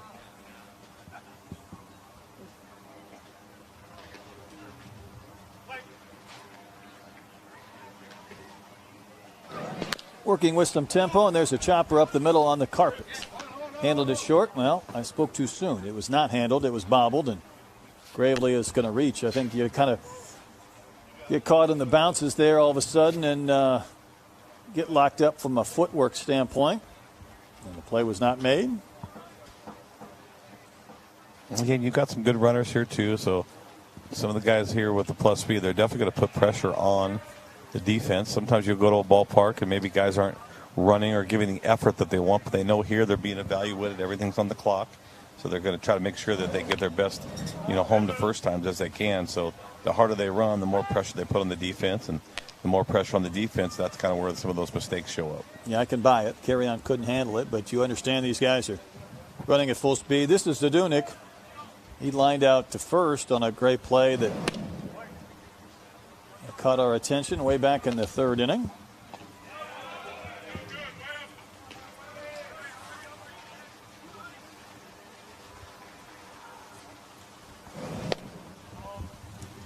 When you line up in school alphabetically to go out to recess every day, Eric is probably the last guy to get to go out with Zadunik, San Gabriel, California native.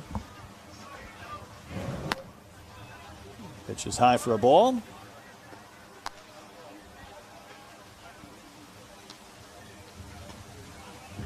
Going through notes last night, Brent, I was thinking, like, hey, who are some of the guys that stood out? And I was just thinking about the workout. There were just so many, right? So many guys took good swings. And like I said, we had so many good runners, guys with good arm strength, good guys with actions. And now looking at the arms, too, right? We've got some guys with really good arms, too, as well. They're just, like I said, they're just throwing strikes, spinning a good breaking ball, and for the most part, filling up the strike zone. Yeah, I think that's the fun part of it. I mean, Zadunik said this last year. He's been working on two main parts of his game that he felt needed the most work. His speed, his arm strength, consistent long toss, speed training 3 and 4 times a week has helped him tremendously. So everybody has come into this event understanding what they need to get better. I think they will leave with a similar thought process. There's a ground ball to third. We might have a chance for 2, and we're going to get a double play out of all that with the ghost runners. Yeah, nice play right there. And I'm glad you said that, too, because, these players are being evaluated at a younger and younger age each and every year, right? It used to be back in the day where a player was not committed to a college till close to his senior year, right? Well, they're getting evaluated at a younger age. Well, they also, since they're being evaluated at a younger age, they need to know the things they need to do to develop their game, right? And they're doing that. Let's see this one again. Yeah, he's a good runner. So it was you got to make a decent play right there to even make that happen. This is Chase Farmer, who fouls one back. I want to go back to what you mentioned, though, as far as, you start to think about the guys that impressed you, and you realize it's almost easier to make a list of those that maybe didn't have their best performance, because you start to get impressed by this guy with his speed or his arm strength or BP, and then you get into the games and you can kind of follow suit. I would say if you haven't, if you get a chance to be at the National Showcase in Phoenix, you leave there and it's a similar process, because you kind of condense the volume of players into truly the guys that are trying to compete for the All-American Classic and, and obviously the draft the following year. And that's a pretty good pitch for a strike. And sometimes the true separators are when you get BP and a guy hits 5 home runs and his 10 swings or just does something ridiculous. We had a couple of guys with multi-homer games last year as Farmer goes down on strikes, which is almost unheard of in a showcase format when maybe you're only getting 2 at-bats. Yeah, that's obviously the guys that can perform at that stage. On the professional scouts, we don't get to see them as much. College baseball coaches, we'll see them a little bit more, but the high school players that are going to sign contracts now, those are the guys that have to perform in front of the national cross-checkers, the scouting directors, right, and the biggest events. The guys that, the Perfect Game Nationals, area codes, those types of events, if you can perform well there, you're going to give yourself a really good chance to sign a professional contract if that's what you choose. No doubt. Dubront with a one-hopper to short results in a fielder's choice to end the bottom of the 7th. So Dawson able to minimize some traffic on the bases and send us to the 8th here from the Perfect Game Junior National Showcase.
Get a little breeze in those trees. I swear those trees never move when I'm there, because it feels like they do a great job kind of holding the heat in August when you're looking for a breeze.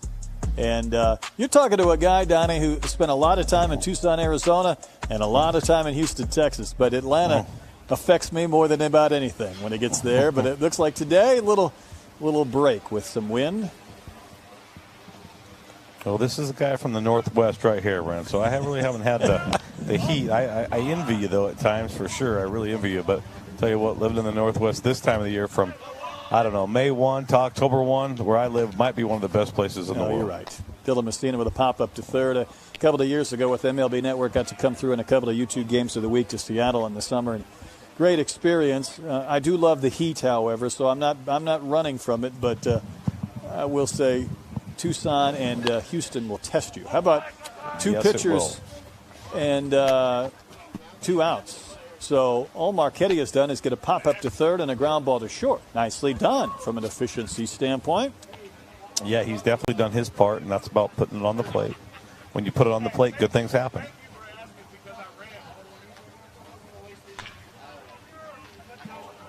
This is Ryan Harris. I think last year in the National Showcase, you'd come out of the Diamondbacks ballpark, it'd be 114, 115, but of course we close the roof and play indoors, which is part of the attraction. But It was steamy there in July for the National.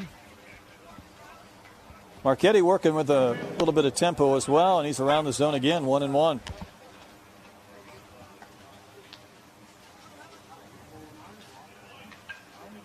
.86 mph on that last fastball. Shows the curve, and it just broke a little bit late, stayed high.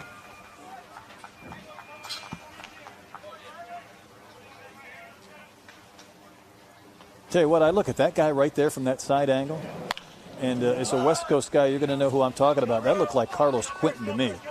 And that one's popped up into foul territory, and the catch is made. Yeah, absolutely. Just a little bit more physical, a little thicker. Carlos Quentin, great hitter for Stanford, and the Chicago White Sox had a long pro career and unbelievable talent. Nicely done by Marchetti. That's as efficient as you can be in an inning.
Here's our pitcher of the game, Julian Saborn, and I would say, Donna, he got our attention. When you strike out 6 in 2 innings, you're not going to do much better than that.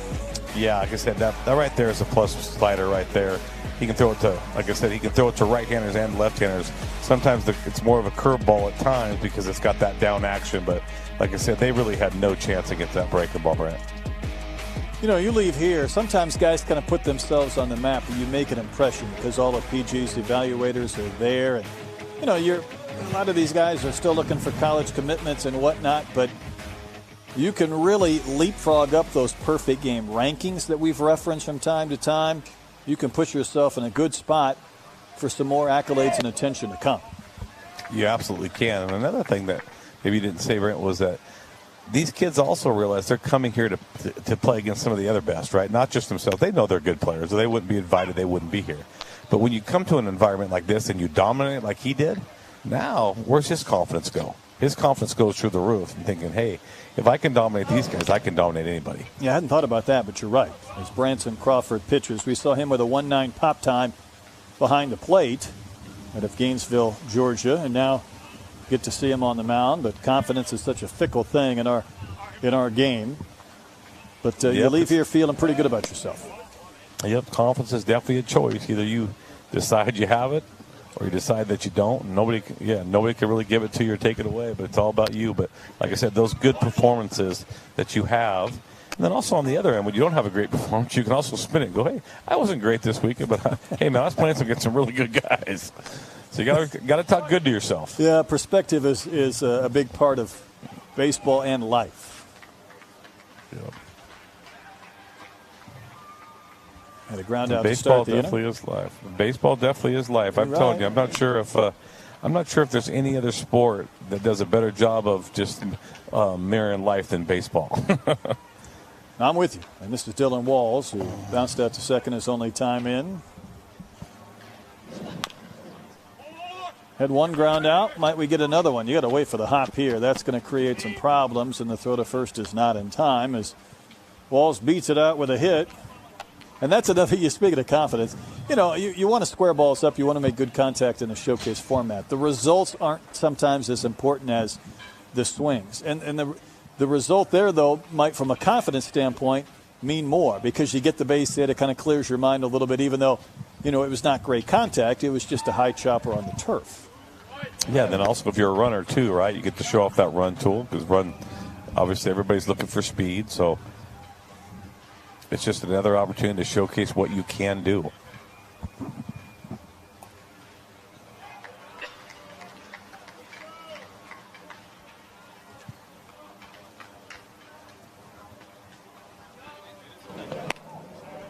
That went way into Rivera Gonzalez.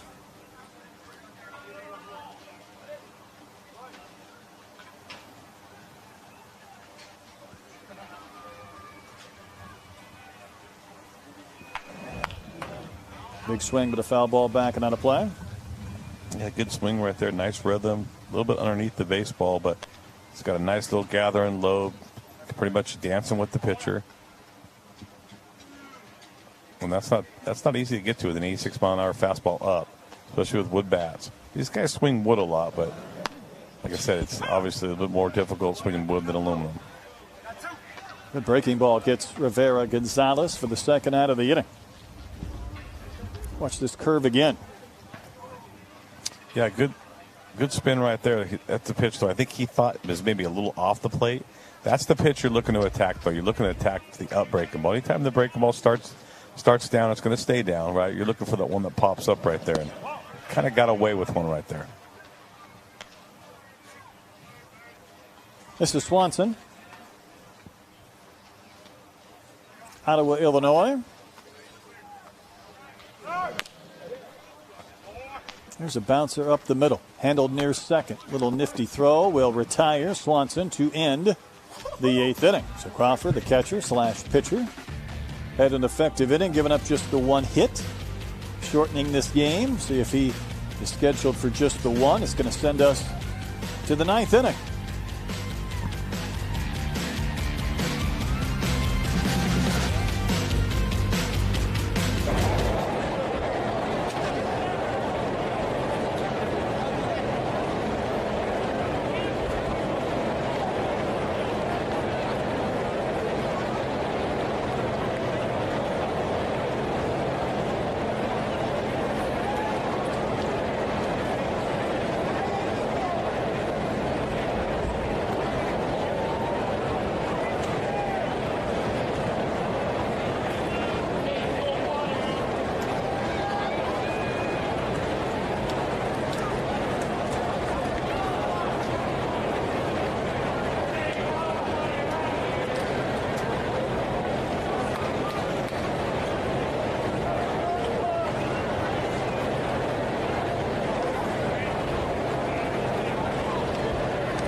Our offensive player of the game, Charles Messina. Not one, but a pair of doubles today, and he's been fun to watch swing the bat. Yeah, he sure has. Like I said, dropped the barrel right there, ball to deep left field right there, and like I said, he's a good runner too. And then the next time he goes down and away and gets another one that carries over the right fielder's head for his second double of the day. Carry, I think, is the right word. He's had good lift on those swings. Going to send us into the ninth inning. Seen Jose Dubront do a number of things. He was at first. We list him as a shortstop. Now we're going to see him on the mound. Yeah, Jose, he kind of screams to me third baseman closer, Brett. Like I look at him, I'm like, this guy's got a good arm. We watched the BP. He's got strength to his swing. Probably not going to be a shortstop, more of a third baseman type, but I'd like to see him on the mound. This is exciting to see a guy like this. He showed the arm strength from across the diamond. Does it translate to the mound? And most often it does. We scheduled to work the ninth. I do not have a scheduled pitcher for a 10th inning, so I don't know if this might be the final inning of this game or not, but we'll find out as we work this way into the ninth inning.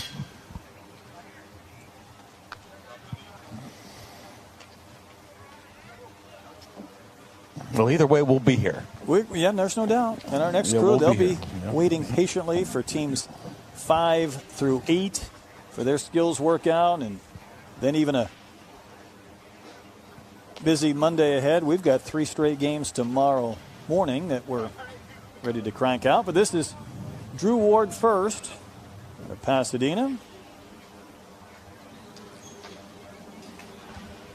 Andrew Brunt ready, and his first one is on the way. That's a chopper to the right side, handled. So now we're putting that to the test, right? Infielders being better strike throwers than outfielders if they're called upon to pitch. One pitch, one out. Yeah, hopefully. Like I said, don't jinx me here, but and during the broadcast, you've told me numerous times, Brett, like I could agree with that, Donnie. And what I'm going to do is I'm going to make sure my daughters get on this call. I want them to hear you say that, so they start agreeing with me, because I don't get that a lot out of them. Well, I have an 18-year-old, and I know the drill. I will say this. The one thing we can completely agree on, we've jinxed everything up and down 2 days. Yes, no question. No question. And Drew Messi, the batter here, and fouls a high one back and out of play. That's just that's natural in baseball. I don't know whether it's restricted to just us. Okay, good. I was taking a lot of responsibility. I was feeling like it was me all the time. I'm glad it's everybody else too.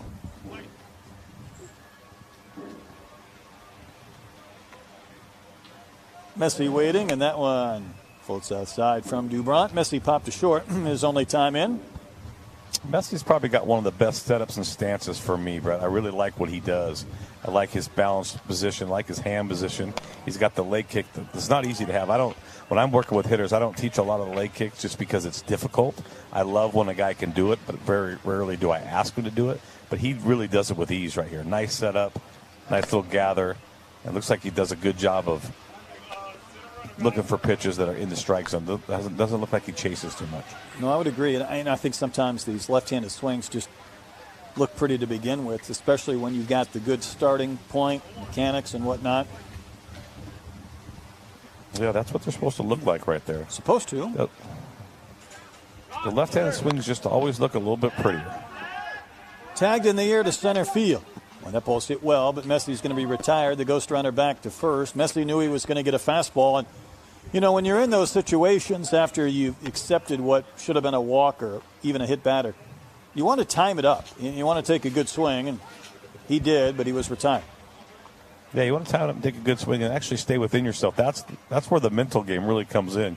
You know the fastball's coming, but I got to just stay within myself. I got to just stay under control.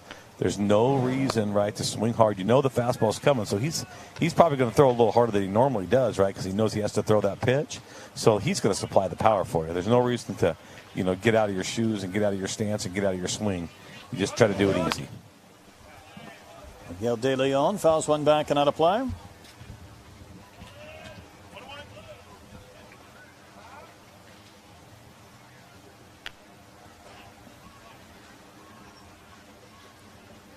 So Dubront has recorded a fly out to center and a ground ball to first.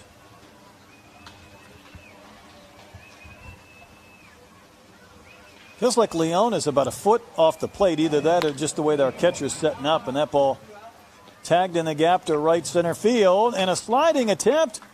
And the catch was made. How about that effort from Southacene to haul that one in? Yeah, that was a nice play right there. Wasn't sure if he was going to get there, but left his feet, made a great play. Play made to end the ninth inning. Dubront, not too much drama. Got some help. See this catch one more time out there in center. Yeah, nice swing right there, too. Kind of, when you take a swing like that and you drive the ball away, you feel like you're going to get rewarded, but Harris makes a great play here and takes that one away from him.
Hey, just like that, we're in the bottom of the ninth. This is Rathman on the pitch.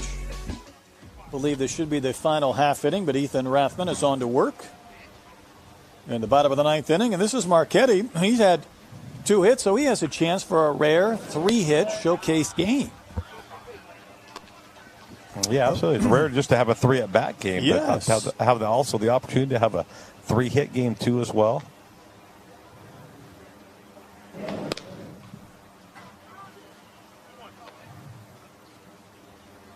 .89 on that fastball.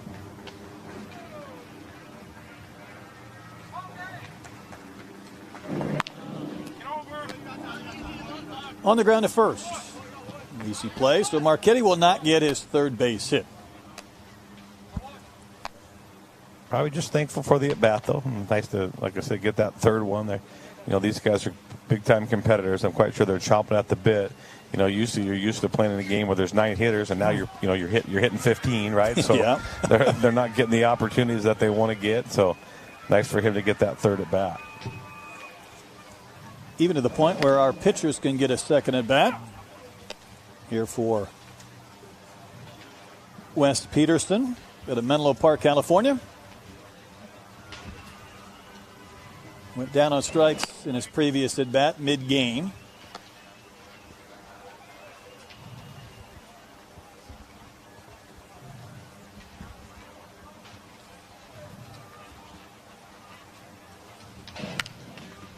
That one is sprayed down the line, but foul. So 19 innings worth of baseball today, Don. And I tell you what, something we touched on, or I had you kind of put into perspective a few innings back. But, we've seen a little bit of all the aspects, pitching, defense, and hitting. I will say, though, to me, we've not just seen some good pitchers. We've seen some pretty good pitchers making some really good pitches. Yeah, absolutely. They're not just thrown to the middle of the plate. They're not just, they're not really acting like a showcase. Even though we do know this is a showcase, Brett, I feel like they're also pitching when they're out there. Because sometimes guys in a showcase, they'll just, grab it 4 seams to try to throw over the middle of the plate just to run that gun to see how hard they can throw. Here, I see him setting up hitters. I see him going with the 2-seamer in, right? You see the slider away, right? You see the changeup down. So they're showing the complete arsenal. Yeah, and I really like that. I think that's just a great understanding as young men on kind of how to play the game. You not get too far outside your norm, so to speak, even though it is a showcase, even though you're facing the best of the best as Peterson goes down on strikes, and just put forth your best effort and keep things under control.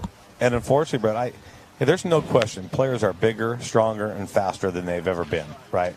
I can't tell you that they're better players. Right, because a lot of times I've seen we've actually done a lot of workouts where guys are more worried about that velocity or more worried about the exit velocity. Those are things that are gauges to see what type of player that you are. When it comes to the game itself, you got to know how to play, right? You got to really know how to play. And I think this in the brief time that we've started this in the last couple of days, both teams are acting like all the players on both teams act like they know how to play the game. Yeah, I'd like to see that. And speaking of play the game, Shoemaker did get his third hit in the showcase. So he's got the showcase comment or rarity. So Marchetti didn't get his third. Shoemaker with that single to right, and he slipped. He thought for a second he might get thrown out at first from right field, but it didn't happen. And here's Hoddle, 4th batter of the inning. Takes one down and out. So nice performance by Shoemaker. Brody can go home knowing that he had a very busy day. Yeah, nice day today. Getting hits against quality arms, something he will not forget. This will be a big confidence boost for him as he leaves this week and plays with his team this summer and his next couple of years in high school. Didn't want to get picked off there while we were talking about him to really throw the jinx into play, but, again, these scores don't matter. But he's thinking if I score a run, I can help my team finish with more, so why not take that base on the slip and slide there and put himself in scoring position for Hoddle, who's fly to right and struck out.